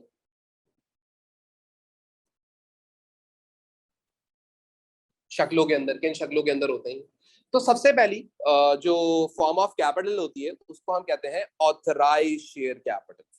Now what is authorise share capital, आप इसको समझिएगा। ये आप कहीं रिकॉर्ड नहीं करेंगे बुक्स के अंदर, ये रिकॉर्ड नहीं होता बुक्स के अंदर, लेकिन ये सवाल के अंदर अक्सर दिया हुआ होता है ऑथराइज शेयर कैपिटल। नहीं, ऑथराइज शेयर कैपिटल का मतलब ये होता है ऑथराइज। ऑथराइजेशन का मतलब क्या है, चलें ये बताएं भाई। यार मैं आपको बोलता हूँ, नाम में काम होता है। सही है, जो नाम है ना अकाउंटिंग के अंदर, उसका वही काम भी होगा। कुछ भी नहीं होगा। A2 का कोई टॉपिक उठा के पढ़ो, उस टॉपिक के अंदर जो नाम है वही काम है उस टॉपिक। सिंपल है, इसके अंदर कोई वो नहीं है नाम कुछ अजीब सा है, नीचे किताब में कुछ और चल रहा है। सही है, ऐसा कुछ नहीं है जैसे हमारे उसके अंदर होता है दूसरे सब्जेक्ट्स के अंदर। अच्छा आप जरा सुनो, ऑथराइजेशन मतलब इजाजत, सिंपल। सही। अच्छा जी, अगर हम बात करें ऑथराइज शेयर कैपिटल की, तो मतलब क्या होता है? कोई भी कंपनी होती है ना, जब वो फॉर्म होती है ना, तो उस टाइम के ऊपर उस कंपनी को एक ऑथराइज शेयर कैपिटल दे दिया जाता है। ऑथराइज शेयर कैपिटल का मतलब क्या है कि the number of shares a company can issue in its whole life. अपनी पूरी जिंदगी के अंदर वो कितने कागज बांट सकती है। फॉर एग्जाम्पल एक कंपनी खुली, अब वो कंपनी जो है वो 10 लाख कागज बांट सकती है, तो वो 10 लाख कागज बांट सकती है। उसको इजाजत कितने कागज बांटने की दी गई है? 10 लाख कागज की। तो वो जो ऑथराइज शेयर कैपिटल है ना, वो ये 10 लाख कागज है। अब वो इस 10 लाख में से कंपनी की मर्जी है, अभी वो 2 लाख बांट दे या 3 लाख बांटे या 4 लाख बांटे, 6 लाख अपने पास रखी है, फ्यूचर में कभी बांटे अगर जरूरत हो उसको पैसे की। शेयर क्यों बढ़ता है? शेयर क्यों मार्केट के अंदर कंपनी लाके डालती है? हर कंपनी का शेयर हर वक्त अवेलेबल नहीं होता भाई। ऐसा नहीं है जाओगे और बोलोगे इसका शेयर चाहिए, नहीं होगा अवेलेबल, फिर क्या करोगे? कंपनी तब शेयर इशू करती है जब उसे मजीद फाइनेंस रेस करना होता है, जब उसे मजीद पैसे की जरूरत होती है। उस टाइम पे वो क्या करती है? शेयर्स को इशू करती है। बात समझ आ रही? तो भाई एक कंपनी को इजाजत दे दी गई, ऑथराइजेशन उसके पास है 10 लाख ऑर्डिनरी शेयर इशू करने। अब 10 लाख में से अगर उसने 5 लाख इशू कर दिए ना, तो अब ये 5 लाख शेयर उसकी बैलेंस शीट में शो होंगे भाई, किस रेट पे इशू हुए, कितने पैसे पे इशू हुए, कितना पैसा आया, कहाँ गया वो पैसा। बाकी 10 लाख तो तुम्हारे साइड में पड़े में ना, वो 6 लाख साइड में पड़े में ना, तो उन 6 लाख पे कोई पैसा तो आया नहीं अभी तुम्हारे पास, तो उसकी कहाँ पे तुम ऑडिटिंग करोगे, कहाँ पे उसकी रिकॉर्डिंग करोगे? कहीं रिकॉर्डिंग नहीं कर सकते। तो ऑथराइज शेयर कैपिटल का मतलब होता है a maximum number of shares a company can issue in its whole life, अपनी पूरी जिंदगी में इतने वो इशू कर सकती है। डन। बहुत सारी ऐसी कंपनी है जो अपना पूरा ऑथराइजेशन कंप्लीट कर चुकी है, चल रही है, अपनी फुल पोटेंशियल पे चल रही है। बात समझ आती है? अब जब फुल ऑथराइज शेयर इशू हो गए, अब उन्हें मजीद पैसा चाहिए और अब शेयर नहीं है इशू करने के लिए, अब वो पैसा कहां से लेके आएंगे? फिर जाहिर सी बात है वो जाते हैं दूसरे टाइप की फाइनेंसिंग के ऊपर, लेट सपोज बैंक से लोन ले लेते हैं, हाँ, किसी और से पैसा उठा लेते हैं, फिर वो इस तरीके से काम करते हैं। बात समझ आती है? अच्छा, या फिर और भी बहुत सारे तरीके हैं, लेकिन खैर चलो। क्या चीज? अरे यार, कोई कंपनी एसेट्स बेच के इतने पैसे तो नहीं बना सकती ना, उसे अगर फाइनेंस रेस करना है, एक और कंपनी उसने कहीं और खोलनी है जाके, सिर्फ एसेट बेच के तो छोटा मोटा पैसा, ये तो सोल डेटा पार्टनरशिप पे अच्छा लगता है। कंपनीज जो है वो अपने ज्यादातर एसेट जो है उन्होंने एसेट रिप्लेसमेंट एक रिजर्व बनाया हुआ होता है, उसमें कुछ पैसे जमा करते हैं और फिर उस पुराने वाले को बेच के उस रिजर्व का पैसा मिला के नया अपडेट एसेट खरीद लेते हैं। वो एक बड़ा डिफरेंट है, कंपनीज की स्टोरी डिफरेंट है, वो हमारी तरह नहीं सोचती, उनका सोचने का तरीका ही अलग है। उन्होंने पता है एक एक रिजर्व बनाया हुआ होता है, रिजर्व कहते हैं गुल्लक को, एक ऐसा गुल्लक बनाया हुआ होता है कि अगर हमारी कंपनी में कोई केस आता है तो उस केस को लड़ने के लिए यहाँ से पैसा निकालेंगे। वो इतना कैलकुलेटेड चलती है कंपनी, उन्होंने गुल्लक बनाए होते हैं हर चीज के। तो याद है वो, पता नहीं कोई एक मूवी थी सलमान खान की, तो उसने भी बहुत सारे गुल्लक बनाए हुए थे अपनी बहन की शादी के लिए और पता नहीं किस किस काम के लिए, पता नहीं, मैंने बहुत पहले ऐसी मूवी देखी थी। वो रिजर्व है, वो क्या है, वो रिजर्व है, वो सब में आगे अपनी तनख्वाह के कुछ पैसे जमा करता था कि भाई इसमें जब जमा होगा तो इससे ये काम होगा, उससे वो काम होगा। तो कंपनीज भी यही करती है, कंपनीज भी यही करती है। अच्छा, अब ऑथराइज शेयर कैपिटल समझ आ गया क्या है? मैक्सिमम शेयर जो कंपनी इशू कर सकती है वो ऑथराइज शेयर। हाँ, आगे इशूड शेयर कैपिटल, भाई उस ऑथराइज में से कितने इशू कर दिए? फॉर एग्जांपल ऑथराइज कितना था? 1000 और उसमें से 5 लाख इशू कर दिया, चलो 5 लाख पे आप कंफ्यूज हो जाएंगे, 4 लाख इशू कर दिए, यानी कि 4 लाख कागज का क्या किया? शेयर होल्डर से बांट दिया। 1 रुपए के हिसाब से बांटे तो 4 लाख कमाए, 2 रुपए के हिसाब से बांटे तो 8 लाख कमाए। वो मर्जी है वो तो कंपनी की, जितने के ऊपर वो बिक रहा हो, बायर्स एंड सेलर्स पे अग्री, वो मार्केट वैल्यू बन जाती है। हाँ जी, तो ये जो इशूड शेयर कैपिटल है, कंपनी ने अपनी जिंदगी में अब तक कितने शेयर इशू कर दिए हैं, जितने इशू कर दिए हैं उतने पे ही डिविडेंड देगी, उतने पे ही डिविडेंड देगी। तो अगर मैं आपसे बोलूं कि आप ऑथराइज शेयर कैपिटल बचा कितना होगा, तो आप क्या बोलोगे? सर इसमें से 4 लाख इशू हो गए, तो अब रिमेनिंग कितने बचे ऑथराइज? 6 लाख। यानी कि अभी मजीद कंपनी अपनी जिंदगी में कितने और शेयर इशू कर सकती है? 6 लाख। 6 लाख में से कितने कर चुकी है? 4 लाख। 1 लाख और कर देगी, फिर कितने कर सकती है? 5 लाख। 1 लाख और कर दिया, फिर कितने कर सकती है? सिर्फ 4 लाख। ये दिस इज एक दफा पूरे 10 लाख कर दिया, फिर कितने कर सकती है? सिंपल। ऑथराइजेशन इजाजत इतनी थी, इतने करने की थी। समझे बात? समझे? ये वाली बात सबको समझ आई? तो the form of capital, authorise share capital and issued share capital. सही है? क्लियर? अब कैपिटल किसको कहते हैं आपको पता है? अगर मैं ऐसी बात करूं 2 मिनट के लिए, उसको छोड़ भी दें, कैपिटल किसे कहते हैं यार? अगर मैं आपको बोलूं कैपिटल क्या है? अच्छा, और बताओ। एक बड़ी प्यारी सी डेफिनेशन मैं बच्चों को अक्सर बताता हूँ, ऐसा हो नहीं सकता कि मैंने आपको ना बताई हो, लेकिन कैपिटल कहते हैं एसेट और लायबिलिटी के डिफरेंस को। आपके बिजनेस के एसेट्स और आपके बिजनेस की जो लायबिलिटीज है, उनका जो डिफरेंस है वो आपका कैपिटल है। अकाउंटिंग इक्वेशन क्या है? Assets are equal to capital plus liabilities. तो asset minus liabilities equal to capital बन गया। तो भाई कैपिटल क्या है? एसेट लायबिलिटीज का डिफरेंस। बात समझ आती है? अच्छा, अब कोई भी एक कंपनी होती है ना, कोई भी एक कंपनी होती है, let's suppose this is the company, सही है? एक ऑर्गेनाइजेशन है, भाई कुछ भी कर सकते हो। अच्छा, अब ये जो कंपनी है, इसके अंदर जो आपकी इन्वेस्टमेंट है ना, या जो आपका कैपिटल है, वो 2 हिस्सों में डिवाइडेड है। 2 हिस्सों में डिवाइडेड मतलब एक कोई हिस्सा बड़ा भी हो सकता है, कोई छोटा भी हो सकता है, तो इसके अंदर कोई वो नहीं है, इसके अंदर कोई मसला नहीं है। एक हिस्से को हम कहते हैं इक्विटी कैपिटल और एक हिस्से को हम कहते हैं डेट कैपिटल। यानी कि जो कंपनी का फाइनेंशियल स्ट्रक्चर है, जो कंपनी के अंदर पैसा आया हुआ है, जो कंपनी के अंदर इन्वेस्टमेंट हुई हुई है, ये पूरी एक कंपनी है, इस पूरी कंपनी के अंदर एक इन्वेस्टमेंट हुई हुई है। वो इन्वेस्टमेंट, वो जो पैसा आया है, वो 2 तरीके से आया होगा। वो पैसा 2 तरीके से आया होगा, या 2 तरीके का पैसा होगा। एक आपका अपना पैसा, एक पराया पैसा। एक इक्विटी कैपिटल, एक डेट कैपिटल, डेट पता है किसे कहते हैं? डेट कहते हैं उधार। डेट का मतलब उधार, तो यानी कि इक्विटी मतलब मेरा अपना पैसा, हाँ, और एक डेट कैपिटल यानी कि उधार का उठाया हुआ पैसा। बात समझ आती है? इस तरीके से आपकी कंपनी का टोटल स्ट्रक्चर बनता है। नाउ इक्विटी कैपिटल का मतलब क्या है? वो कौन सा कैपिटल जो आपका इक्विटी कैपिटल है, मैं आपको बताता हूं।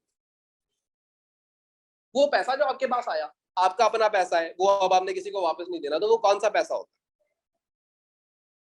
Ordinary share capital.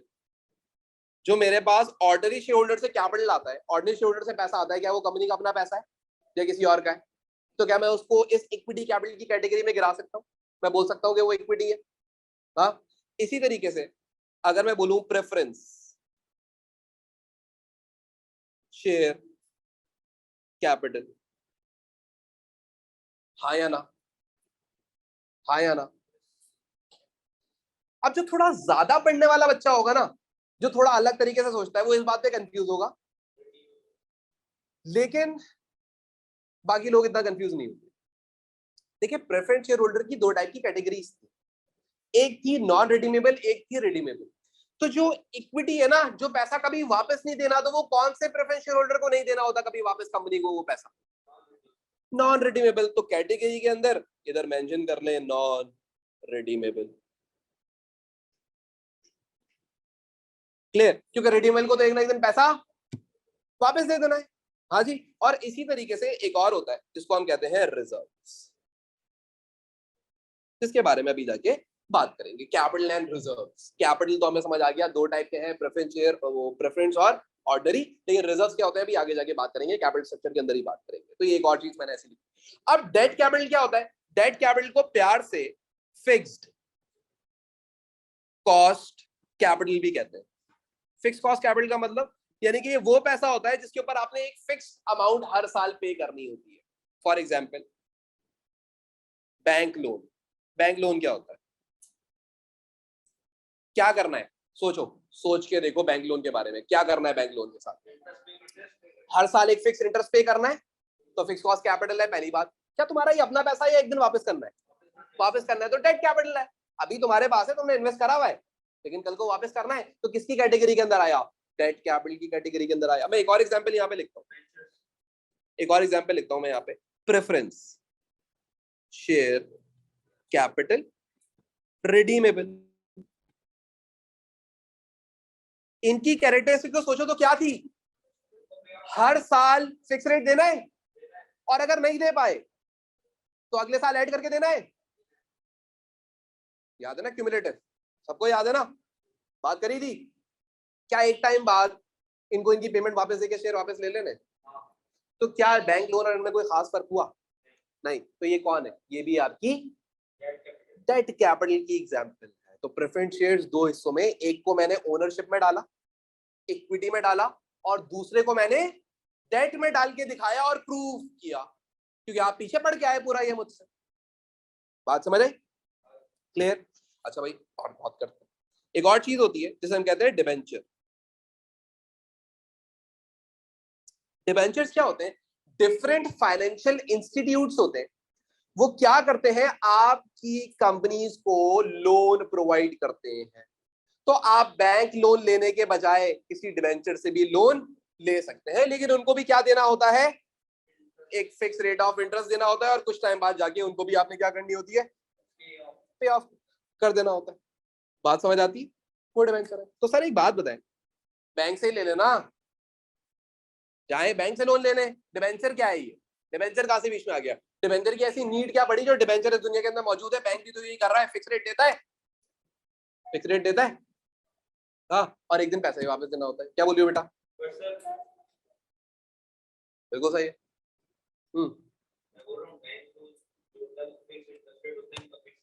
ऐसा कुछ भी नहीं है, इनका भी फिक्स होता है। ऐसी की तैसी कर देंगे ये आपकी, अगर आप इनको फिक्स नहीं दोगे तो रो जाएंगे। फाइनेंशियल इंस्टीट्यूट है भाई, काम क्या है? लोन प्रोवाइड करना, इसी से तो ये पैसा कमाते हैं। बात समझ आती है? सही है। तो ये इस्लामिक बैंकिंग नहीं कर रहे, सही है। तो ये कन्वेंशनल बैंकिंग चल रही है इनकी, तो ये भी एक फिक्स रेट ही लेंगे। लेकिन होता क्या है, होता क्या है, हमारे पास टाइम कितना है? हमारा टाइम ये, वरना मैं आपको एक बहुत अच्छी एग्जांपल देके ये बात समझाता, लेकिन मैं आपको बड़ा आसान कर देता हूँ कि डिबेंचर्स जो होते हैं यूजुअली वो इंटरेस्ट रेट जो है वो बैंक के मुकाबले में अक्सर बेशतर कम चार्ज कर रहे होते हैं। सही है, तो आपको अगर बारे में आ रही है चीज यहाँ से मिल रहा है तो आप ले लेते हो। सही है, और भी बहुत सारी टर्म्स होती हैं। कभी कभी टाइम पीरियड पे झगड़ा चल रहा होता है, मैं इतने टाइम में वापस करूंगा, डिबेंचर बोलता है चलो तुम कर लेना, बैंक नहीं मान रहा होता वो डिबेंचर से ले लेते हैं, या कभी डिबेंचर नहीं मांग रहा होता बैंक से ले लेते हैं। तो वो तो आपके पास डिफरेंट एक कॉम्पिटिटर है बैंक का, बस ये समझ लो। बैंक और भी काम करता है, अकाउंट खुलवाता है, सर्विस प्रोवाइड करता है, इनका काम क्या होता है? सिर्फ लोन प्रोवाइड करना, फाइनेंशियल इंस्टीट्यूट। बात समझ आई? डिबेंचर। इसी तरीके से एक और चीज होती है जिसे हम कहते हैं कन्वर्टेबल लोन स्टॉक। अब ये क्या है भाई? ये जो मैं आपको बातें बता रहा हूँ, ये जो भी चचे आगे आपकी क्लासों में खड़े हुए होंगे तो वो आपको नहीं बता रहे होंगे, तो ये बातें आप अभी से सुन लें। सही है, और वहां पे जाके भी बोलिएगा ये भी होता है वो भी होता है, तो बोलने की जरूरत नहीं है, लेकिन फिर मैं आपको पैसे बता रहा हूँ। कन्वर्टेबल लोन स्टॉक क्या होता है? कन्वर्टेबल लोन स्टॉक का मतलब ये होता है कि फॉर एग्जांपल मैंने किसी डिबेंचर से लोन लिया हुआ था, मेरी कंपनी है और मैंने उससे लोन लिया हुआ है 10 लाख रुपए। मैंने उसको बोला कि भाई 5 साल बाद आना और 5 साल बाद आके मुझसे ये पैसे वापस ले जाना, एनुअली तुम मुझसे इंटरेस्ट लेते रहो। 5 साल गुजर गए, ये मेरे पास आया पैसे वापस लेने के लिए। मैंने बोला आओ बैठ, चाय वाय पी, बात बात चल रही है ऐसे वैसे। मैंने बोला यार एक बात बताओ, ये जो तुमने मुझे दिए हुए पैसे, ये तुम्हारे रखे हुए, ये मैं तुम्हारे सामने तुम्हारे ये पैसे रख रहा हूँ, ये तुम चाहो तो तुम इन पैसों को उठा सकते हो, अभी हाथ लगा सकते हो और घर जा सकते हो। लेकिन तुम एक और काम भी कर सकते हो जिसमें तुम्हारी भी भलाई है और वो एक अच्छाई भी है। वो ये है कि इस पैसे को तुम मेरे पास छोड़ो और अब इस पैसे के तुम मुझसे शेयर्स खरीद लो। तुम मुझसे क्या कर लो? शेयर खरीद लो, मेरी कंपनी के क्या बन जाओ? ओनर बन जाओ। तो क्या होगा कि वो जो लोन है, वो जो लोन है, अभी तक तो लोन है, अभी तक तो वो क्या है? लोन है। लेकिन क्या होगा, उस लोन को मैं कन्वर्ट कर सकता हूं किसके अंदर? शेयर्स के अंदर। तो जिस दिन वो स्टॉक के अंदर कन्वर्ट हो जाएगा तो वो डेट कैपिटल किसमें कन्वर्ट हो जाएगा? इसके अंदर। क्योंकि फिर कल को मैंने उसको उसके 10 लाख रुपए वापस भी नहीं देने। पहली बात, 10 लाख रुपए फिर वापस नहीं देने, जब वो अग्री कर लिया हाँ भाई मैं मुझे मुझे इसके शेयर दे दो। दूसरी बात, मैंने अब उसको कोई फिक्स रेट भी नहीं देना। तो अब किसके अंदर आ गया? किस कैटेगरी के अंदर आ गया? डेट इक्विटी से निकला और सॉरी डेट कैपिटल से निकला और इक्विटी कैपिटल के अंदर ऐड हो गया। बात समझ आई? ऑर्डिनरी शेयर बेच दिए मैंने। बात समझ आई? मैंने बोला ऑर्डिनरी शेयर्स ले लो। बात समझ आई? तो ये कन्वर्टेबल लोन स्टॉक भी होता है अक्सर। तो लोन लिया जाता है इस वादे के ऊपर कि फ्यूचर में बात करेंगे, डिस्कस करेंगे, अगर आप मानते हो इस बात पे तो लोन को शेयर्स में कन्वर्ट कर लेंगे, वरना अपना लोन लेना और घर चले जाना, मैं किसी और से ले लूंगा, शेयर इशू मार्केट में कर दूंगा। बात समझ आई? अब इसको करूंगा तो 2 रुपए कम में कर दूंगा, इसके भी 2 रुपए का फायदा हो जाएगा क्योंकि पुराना लोन लिया हुआ है। इस तरीके से कंपनी करती है, होता है, आम जिंदगी के अंदर होता है। बात समझ आई? तो आप ये देखो कंपनी का जो कैपिटल स्ट्रक्चर है, इसके अंदर अभी हमने रिजर्व डिस्कस नहीं करे। रिजर्व बड़े मजे की चीज है, लेकिन रिजर्व डिस्कस नहीं करे। लेकिन आपको मैं थोड़ा सा आइडिया दे चुका हूँ, रिजर्व गुल्लक को कहते हैं कंपनीज के। लेकिन लेकिन लेकिन जो कंपनी का कैपिटल स्ट्रक्चर है वो दो चीजों के ऊपर बेस कर रहा है। किस पे? एक अपना कंपनी का पैसा और एक मार्केट से उठाया हुआ पैसा। अपना कौन सा पैसा है? प्रेफरेंस और ऑर्डिनरी से जो इन्होंने उठाया या रिजर्व्स में जो जमा किया। रिजर्व्स में पैसा जमा किया जाता है, कहीं से आता नहीं, मतलब आता है तो उसको जमा कर लेते हैं। और कहीं से लोन उठा लो, डिबेंचर उठा लो, कन्वर्टेबल लोन स्टॉक उठा लो या रिडीमेबल प्रेफरेंस शेयर्स उठा लो, तो वो आपका क्या है? डेट कैपिटल की कैटेगरी के अंदर गिरता है। बात समझ रहे? अच्छा, जैसे लोन का इंटरेस्ट पे करोगे तो कहाँ पे करोगे? इनकम स्टेटमेंट में। वैसे ही रिडीमेबल प्रेफरेंस शेयर्स का भी इनकम स्टेटमेंट में, डिबेंचर का भी इनकम स्टेटमेंट में और कन्वर्टेबल लोन स्टॉक का भी जो इनका लोन का इंटरेस्ट है वो कहाँ पे होगा? इनकम स्टेटमेंट में। तो इनके अंदर आप कभी घबराइएगा नहीं कि इनके लोन की पेमेंट, वो इंटरेस्ट की पेमेंट कहाँ जाएगी? वहीं जा जाती है। बैंक लोन की इंटरेस्ट पेमेंट कहाँ लिखते हो आज तक? बैंक अकाउंट में, फाइनेंस कॉस्ट के अंदर, इसको भी वहीं लिखोगे। बात समझे? अच्छा, अब आ जाते हैं यहाँ पे, बात करते हैं। तो अगर अब आप देखें तो आपको ये बातें बड़े मजे से समझ आ जाएंगी, कुछ भी नहीं है। जो टाइप्स ऑफ शेयर कैपिटल होते हैं वो 2 टाइप के होते हैं, यानी कि जो आपके कारोबार में इन्वेस्टमेंट आती है, जो आपके कारोबार में कैपिटल आता है, वो 2 शक्लों में कैपिटल आता है। एक इक्विटी की शक्ल में आता है और एक डेट की शक्ल के अंदर आता है। अब इक्विटी की शक्ल के अंदर जब आता है तो उसको हम कहते हैं, वो इक्विटी की शक्ल में जब भी आता है तो वो दो उसकी कैटेगरीज बन जाती हैं, एक शेयर कैपिटल और एक रिजर्व। शेयर कैपिटल हमें पता है एक ऑर्डिनरी शेयर होता है और एक प्रेफरेंस शेयर। लेकिन प्रेफरेंस शेयर सिर्फ कौन से वाले? नॉन रिडीमेबल वाले। क्लियर? और इसी तरीके से जो आपका डेट कैपिटल, जो आपके कारोबार में इन्वेस्टमेंट उधार के तरीके से आती है, डेट कैपिटल को फिक्स कॉस्ट कैपिटल भी कहते हैं। फिक्स कॉस्ट क्यों कह रहा हूँ इसको बार बार? Fix cost capital, debt capital, fix cost capital क्यों कह रहा हूँ? क्योंकि उसके ऊपर आपने एक फिक्स रेट ऑफ इंटरेस्ट देना है। तो किसी भी कैपिटल के ऊपर तुमने फिक्स कॉस्ट पे करनी है ना, तो वो तुम्हारा लोन ही होगा। तो उसको हम फिक्स कॉस्ट कैपिटल या उधार का कैपिटल कहते हैं। दोनों लफ्ज सही है। हाँ, फिक्स कॉस्ट कैपिटल कह लूं या डेट कैपिटल। अब दोनों का मतलब सेम है, आपको ये दोनों बातें बड़ी क्लियर लगेंगी, हाँ यार ये तो एक ही बात है, पर क्या है इसमें? हाँ, बात समझ आ रही है? अच्छा, अब इसकी एग्जांपल्स के अंदर क्या है? बैंक लोन है, डिबेंचर है, कन्वर्टेबल लोन स्टॉक है, और अभी एक और बात करी हमने, रिडीमेबल। हाँ, रिडीमेबल प्रेफरेंस।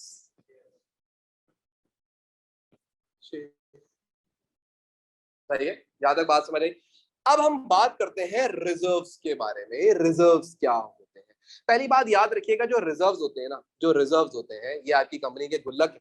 हाँ, ये आपकी कंपनी के कुछ डब्बे बने हुए हैं और उसके अंदर सामान है। अच्छा, क्या सर असल में फिजिकली डब्बे नजर आएंगे यार? प्लीज, मतलब नहीं, ऐसा नहीं होगा। कंपनी डायरेक्टर जाके खोलता होगा एक ताले से भी, नहीं ऐसा नहीं। वो कंप्यूटराइज्ड होता है, मतलब कंप्यूटर के अंदर कि भैया इतने पैसे रिजर्व में डाल दो, ये इधर डाल दो, ये इधर, तो ऐसे कंप्यूटर के अंदर डब्बे बने होंगे। इन रियल आपको फिजिकली नजर नहीं आएंगे ये गुल्लक, सही? वो ऐसा थोड़ी होगा डायरेक्टर चलो भाई केस हो गया, लाओ गुल्लक लाओ, खड़ा थोड़ा, चलो भाई पैसे दो, चलो आओ केस लड़े, केस लड़े, नहीं यार, खुद सोचो ना यार, कैसी बात है? अजीब सी बात। अच्छा, आप सुनो, मुझे पता होता है ऐसा कोई सवाल आएगा तो उससे पहले मैं जवाब दे देता हूँ। अब क्योंकि रिकॉर्डिंग हो रही होती है तो जो सुन रहे होंगे उनमें से भी कोई एक ऐसा होगा, तुम में से कोई ऐसा होगा जो ऐसा सोच रहा होगा, तो मैंने बोला कि यार आज ही बता दूं, फ्यूचर में भी होने वाला है। अच्छा जी, आगे सुने, आगे सुने। ये जो रिजर्व्स होते हैं ना, ये भी दो टाइप के होते हैं। रिजर्व्स दो टाइप के, अब ये सुनो, ये बड़ी इंपॉर्टेंट बात है, ये बड़ी इंपॉर्टेंट बात है। ये बात इतनी इंपॉर्टेंट है, अगर ये समझ आ गई ना तो आज कंपनी, आप समझ लो कि आपने कंपनी का कत्ल कर दिया। सिर्फ रिजर्व्स ही आपको समझ में। रिजर्व्स एक होते हैं जिसको हम कहते हैं रेवेन्यू रिजर्व्स, और एक होते हैं जिसको हम कहते हैं कैपिटल रिजर्व्स। अब सुनो, ये रेवेन्यू रिजर्व्स और कैपिटल रिजर्व्स में फर्क क्या होता है और ये क्या होते हैं, वो तो चलो हमें कुछ हद तक समझ आ गया। रिजर्व्स पहली बात पराये नहीं है, इक्विटी के अंदर आते हैं, इक्विटी की कैपिटल, इक्विटी कैपिटल के अंदर या इक्विटी शेयर कैपिटल के अंदर फॉल करते हैं। हाँ देख लो, ये दो लाइनें बन रही हैं तो ये इसी के अंदर ही फॉल कर रहे हैं। पहली बात, अपना ही है। हाँ, अपना ही है, पराया नहीं है। पराया मतलब डेट, हाँ, पराया मतलब फिक्स कॉस्ट कैपिटल, अपना ही है रिजर्व। अच्छा, लेकिन जो अपना रिजर्व्स होते हैं, जो अपनी कंपनी के गुल्लक होते हैं, भाई ये दो टाइप के होते हैं। एक होते हैं जिसको हम कहते हैं रेवेन्यू रिजर्व्स, और एक होते हैं जिसको हम कहते हैं कैपिटल रिजर्व्स। अब रेवेन्यू रिजर्व्स में जो पैसा जमा किया जाएगा और कैपिटल रिजर्व्स में जो पैसा जमा किया जाएगा, वो पैसा अलग अलग तरीके से आएगा। फॉर एग्जांपल, रेवेन्यू रिजर्व में सिर्फ वो पैसा जमा होगा, रेवेन्यू रिजर्व्स में सिर्फ वो पैसा जमा होगा जो आप प्रॉफिट से कमा के बचाओगे। फॉर एग्जाम्पल, फॉर एग्जाम्पल मैं आपको ऐसी एग्जाम्पल देता हूँ, आप सुनो, ये बड़े मजे की, बड़ी नॉर्मल सी बात है, कोई खास बात नहीं है। मेरी कंपनी ने प्रॉफिट किया 10,000 रुपए का, मैं छोटी एग्जाम्पल दे रहा हूँ, 10,000 का क्या किया? प्रॉफिट। अब इस 10,000 रुपए के प्रॉफिट में से हम क्या करेंगे?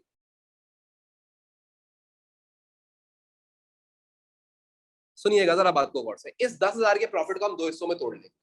क्या कर लेंगे? दो हिस्सों में तोड़ लेंगे। अब जरा सुनिएगा बात को गौर से। इसमें से लेट सपोज हम 5,000 रुपए के डिविडेंड्स दे देंगे और बाकी के 5,000 रुपए रिटेन कर लेंगे। रिटेन मतलब सर रख लेंगे ना, रिटेन कर लेना भाई, नाम में ही काम है, अकाउंटिंग में ऐसी कोई शशकेबाजी नहीं है, सीधा रिटेन कर लेंगे, बचा लेंगे।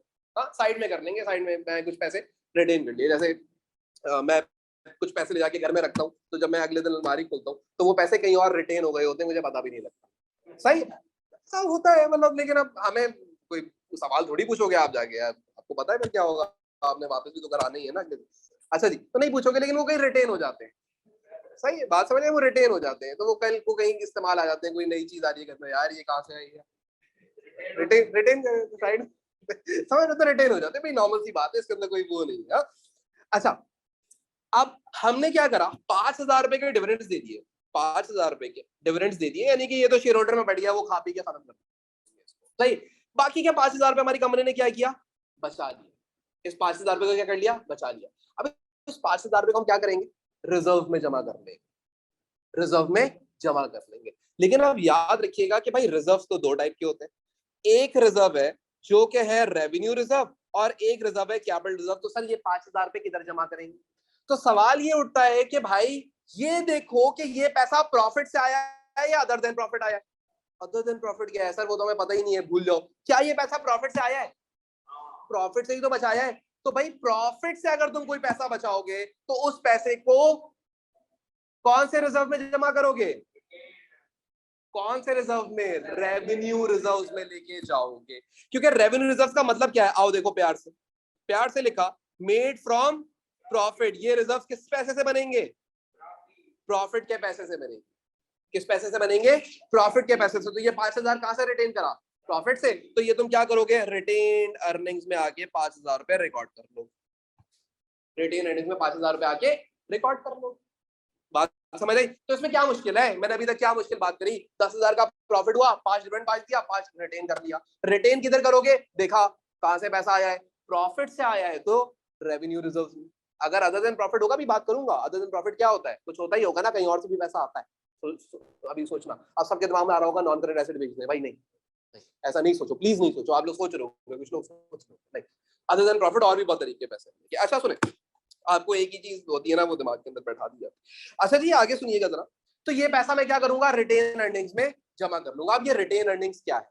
रिटेन अर्निंग्स ये है कि कल को फ्यूचर में, सुनिएगा, आप सिर्फ रिटेन अर्निंग्स बता रहा हूँ। रिटेन अर्निंग्स किसकी कैटेगरी में फॉलो हो रहा है? रेवेन्यू रिजर्व्स की। रेवेन्यू रिजर्व्स कौन से रिजर्व्स होते हैं? जो प्रॉफिट के पैसे से बनाए जाते हैं। तो रेवेन्यू रिजर्व इटसेल्फ कुछ नहीं है। रेवेन्यू रिजर्व्स के अंदर 2 गुल्लक बने हुए, ऊपर हेडिंग लिखी हुई है रेवेन्यू रिजर्व और नीचे 2 गुल्लक रखे हुए, एक रिटेन अर्निंग, एक जनरल रिजर्व। तो उस पहले रिजर्व के अंदर पैसा आके हमने डाल दिया और उसका नाम क्या है? रिटेन अर्निंग, यानी कि रिटेन कर दिया। इधर रिटेन क्यों किया सर? क्या जमा क्यों किया सर? वजह होगी ना कोई। रिटेन करने की, इन प्रॉफिट्स को साइड में करने की कोई वजह होगी ना। हाँ बेटा वजह है। फ्यूचर के अंदर अगर आप अपने शेयर होल्डर को खुश करने के लिए ज्यादा डिविडेंड देना चाहते हो, तो इस रिटेन अर्निंग में से पैसे निकाल के उनको देके खुश कर सकते हो। उनको खुश कर सकते हो। कोई खर्चा भी निकाल सकते हो यहीं से, कुछ भी हो सकती है, कोई प्रॉब्लम। तो ये आपकी एक रिटेन है। आप फिर क्या करते हो? इस रिटेन अर्निंग में से, आप सुनिएगा तो, इस रिटेन अर्निंग में से आप निकालोगे 2,000 रुपए, और वो 2,000 रुपए इस रिटेन अर्निंग में से निकलेगा और कहीं से नहीं निकलेगा। और वो कहां जमा कर दोगे? जनरल रिजर्व में। यहां से कितने निकाल लिए? 2,000। रिटेन अर्निंग में कितने बचे अब? 3,000। तो इस 3,000 रुपए के फ्यूचर में मैं डिविडेंड दे सकता हूँ, और 2,000 रुपए इसी रिजर्व में से निकाले, इसी में से निकाले और बराबर वाले इसके गुल्लक में डाल दिए। ये पैसा जो 2,000 रुपए है, सोचो तो ये आया कहां से था? प्रॉफिट से बचाया था। कहां लाके डाला था? रिटेन अर्निंग्स में। अब रिटेन अर्निंग से कहां ट्रांसफर कर दिया मैंने? इसको जनरल रिजर्व के अंदर ट्रांसफर कर दिया, और कुछ नहीं करा मैंने। सर तो रिटेन अर्निंग तो आपने बता दिया कि ये इसलिए आपने 3,000 रुपए बचा लिए, या पहले आपने जो 5,000 बचाए थे वो इसलिए बचा लिए क्योंकि आप फ्यूचर में अच्छे डिविडेंड्स देना चाह रहे हैं, आपकी नेक ख्वाहिशात हैं, आपके अच्छे विजन है, तो उसके ऊपर आपने ये पैसा साइड में कर दिया। तो जनरल रिजर्व में क्यों पैसा डाल दिया? जनरल रिजर्व उन दिनों के लिए बना रहा हूं जब हमारे कारोबार पे रेनी डेज आएंगे, प्रॉब्लम्स आएंगी, मुश्किलें आएंगी। तो उसके लिए जब मैं पैसा इस्तेमाल करूंगा तो वो कहां से इस्तेमाल करूंगा उस मुश्किल वक्त को अंदर? पैसा जनरल रिजर्व में से। अच्छा वो जनरल रिजर्व बन रहा कैसे था? प्रॉफिट होता तो रिटेन अर्निंग में पैसा जमा होता था, रिटेन अर्निंग से कुछ पैसा जनरल रिजर्व में डाल देता था, बाकी रिटेन में रहने देता था। सही है, ऐसे बन रहा था। ऐसा ऐसा हर साल बनता गया, उसके अंदर ठीक ठाक पैसे। खुदा ना खास्ता कोविड आ गया, कुछ आ गया, 2-2.5 साल गुजारने, तो कहां से पैसे खर्च करोगे? अच्छा अब जाहिर सी बात है, ये तो बच्चों वाली बात है, लेकिन अगर मेरे पास पैसे जमा होते हैं तो मैं पैसे कैश की फॉर्म में कभी नहीं रखता, मैं उसका कोई एसेट खरीद लेता हूँ। फॉर एग्जाम्पल अगर कम पैसे तो मैं गाड़ी खरीदूंगा, बड़े पैसे तो मैं कोई प्रॉपर्टी खरीदूंगा। क्यों? क्योंकि पैसा अगर आपके पास कैश में ही पड़ा हुआ है जिंदगी भर, तो वो तो अपनी वैल्यू गिराएगा। A2 लेवल के अंदर आगे जाके आप एक टॉपिक पढ़ते हैं जिसका नाम क्या है? Capital investment operation. उस टॉपिक के अंदर कहानी पूरी ये बताई गई है कि आज का 1 रुपए कल के 1 रुपए के बराबर नहीं है, तो आप इन्वेस्टमेंट को अप्रेस करके दिखाओ। बड़ा गेम मजे की चीज। तो भाई आज का पैसा कल के बराबर नहीं है, तो हम क्या करते हैं? हम इस पैसे को मैं आपको भी यही बोलता हूँ कि भाई इस पैसे को किसी एसेट में कन्वर्ट करते हैं। सही है, बुरा वक्त आया, हार्ड कैश एसेट है, टक करके बिकेगा, पैसा आ जाएगा। लेकिन वो पैसा कम से कम उतना ही आएगा जितना होना चाहिए। सही है, बस चले फिर मिलते आगे। सुनो, यहां तक आपको बात समझ आई? रिटेन अर्निंग किस लिए बन रहा था? रिटेन अर्निंग किस लिए बन रहा था? फ्यूचर में अच्छे डिविडेंड्स दिए जाएं शेयर होल्डर्स को, इसके लिए। जनरल रिजर्व किस लिए बन रहा था? रेनी डेज के लिए बन रहा है। 2 ही रिजर्व बनेंगे, तीसरा कोई रिजर्व नहीं बनेगा। रेवेन्यू रिजर्व के अंदर 2 ही गुल्लक बने हुए होंगे, 2 ही रिजर्व नजर आ रहे होंगे, एक जनरल रिजर्व और एक रिटेन अर्निंग। दूसरे टाइप के जो रिजर्व्स होते हैं उनको हम कहते हैं कैपिटल रिजर्व्स। कैपिटल रिजर्व्स कौन से रिजर्व्स होते हैं बेटा? आप सुनो, इंपॉर्टेंट बात, ये वो रिजर्व्स होते हैं, इनमें उस पैसे को जमा किया जाएगा जो अदर देन प्रॉफिट्स आए हो, यानी कि इस 5,000 की कोई भी अमाउंट यहां ट्रांसफर नहीं होगी और ना मैंने करी। इस 5,000 को मैंने 3,000 रिटेन अर्निंग में रहने दिया और 2,000 चैन रिजर्व में डाल दिया। तो इसका मतलब ये 5,000 आए भी कहां से थे? प्रॉफिट से आए थे। तो देयरफॉर इधर ही पहले लिख दिया कि जो कैपिटल रिजर्व होते हैं ये प्रॉफिट के पैसे से नहीं बनाए जाएंगे, ये अदर देन प्रॉफिट के पैसे बनाएंगे। अदर देन प्रॉफिट का पैसा, मैंने एक शेयर जिसकी कीमत मेरे पास $1 की थी, मैंने मार्केट में कितने का बेचा? 1.5 का क्या कमाया? शेयर प्रीमियम कमाया। प्रीमियम कमाया। जब अगर मैंने प्रीमियम कमाया तो क्या ये प्रॉफिट से पैसा आया है या अदर देन प्रॉफिट से आपकी कंपनी ने पैसा कमाया है? मेरा काम तो ये बेचना था ग्लास, शेयर भी तो बेचूंगा ना। लेकिन शेयर बेचना कंपनी का काम थोड़ी था कि वो शेयर बेच के पैसे कमा रही थी। वो तो शेयर बेच के जो पैसे कमा रही है उस पैसे से कुछ काम करेगी तभी तो उनको वापस डिविडेंड देगी। ये किसी का काम नहीं होता। सही है। तो जो मैंने शेयर बेच के एक्सेसिव अमाउंट कमाई, जो ज्यादा पैसा कमाया, हाँ, जैसे यहाँ पे $0.5 मैंने कमाया, दिस पैसा is earn other than profit. मेरे नॉर्मल प्रॉफिट मेरे कन्वेंशन सेल्स के मुकाबले में ये अलग चीज है। इसका मेरी इनकम स्टेटमेंट से कोई ताल्लुक नहीं है। क्या मैं ये शो करूंगा $5 मैंने कमाए इनकम स्टेटमेंट में लिखूंगा? नहीं भाई, अदर देन प्रॉफिट है। हाँ, तो ये अदर देन प्रॉफिट का पैसा कहाँ जाना चाहिए? कैपिटल रिजर्व्स के अंदर। अब कैपिटल रिजर्व्स को अगर आप देखें तो कैपिटल रिजर्व्स के अंदर सबसे पहली हेडिंग, जो पहला रिजर्व बनता है उसका नाम क्या है? उसका नाम ही है शेयर प्रीमियम। उसका नाम ही है शेयर प्रीमियम। तो वो पैसा कहाँ डाल देंगे? शेयर प्रीमियम में डाल देंगे।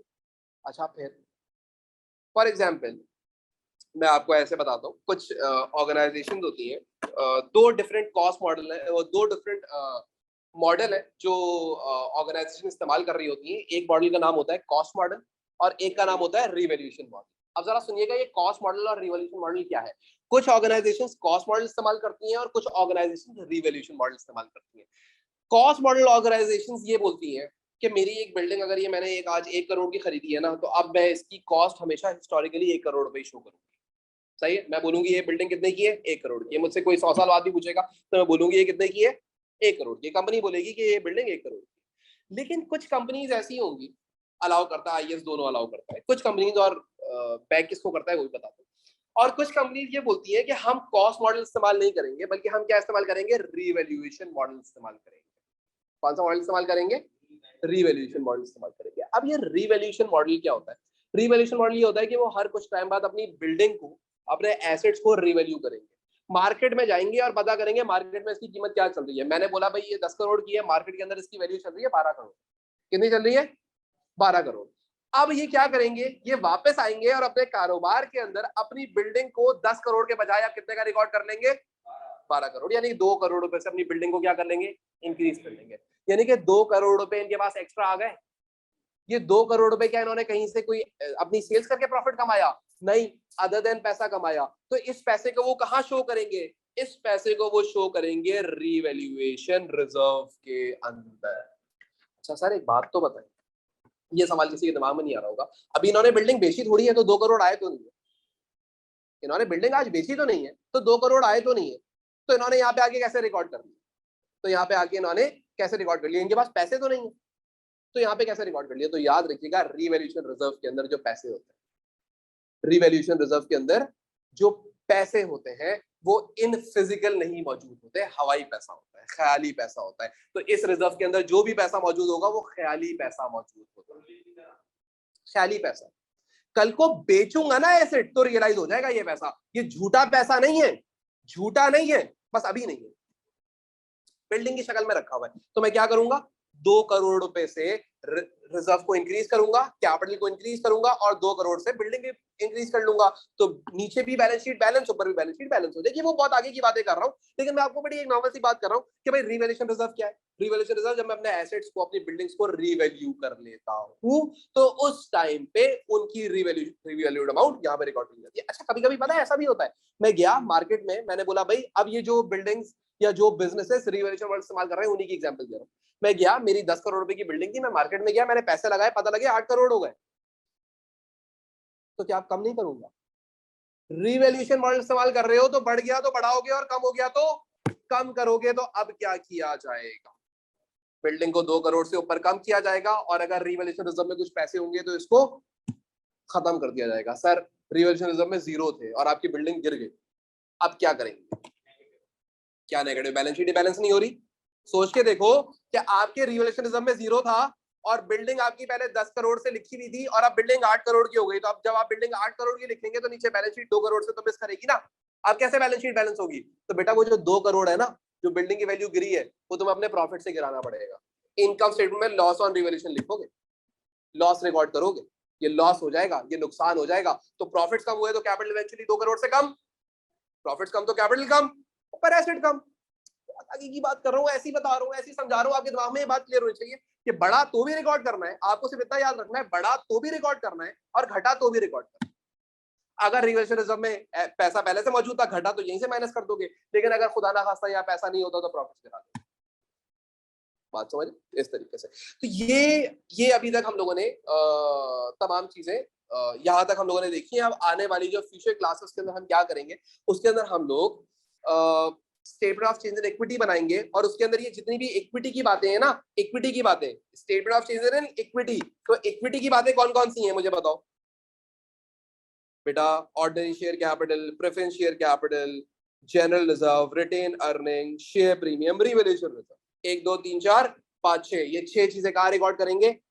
Statement of change in equity के अंदर। और जो ओ लेवल्स के यहाँ पे बैठे हुए वो इन 6 में से भी 2 माइनस कर दें, प्रीमियम और रिवैल्यूएशन उनका काम ही नहीं है। तो इतना बच्चों वाला कुछ होने वाला है फ्यूचर के अंदर आपके साथ कंपनी के अंदर कि आप बोलोगे यार कुछ नहीं है, कंपनी आ जाए अल्लाह करे। सही है बात समझे? आप यकीन करो, आप आखिर में जब पास पेपर करवा रहे हो आप दुआ कर रहे हो अल्लाह में कंपनी आ जाए 20 मार्क्स। सिंपल। सही है। और जितने आप बड़े होते रहोगे उतनी दुआ करोगे कंपनी कभी ना आए। सही। तो आगे बात करते हैं इंशाल्लाह ताला इसके बारे में। आज के लिए इतना रखते हैं, फिर अब हम मिलेंगे ऑन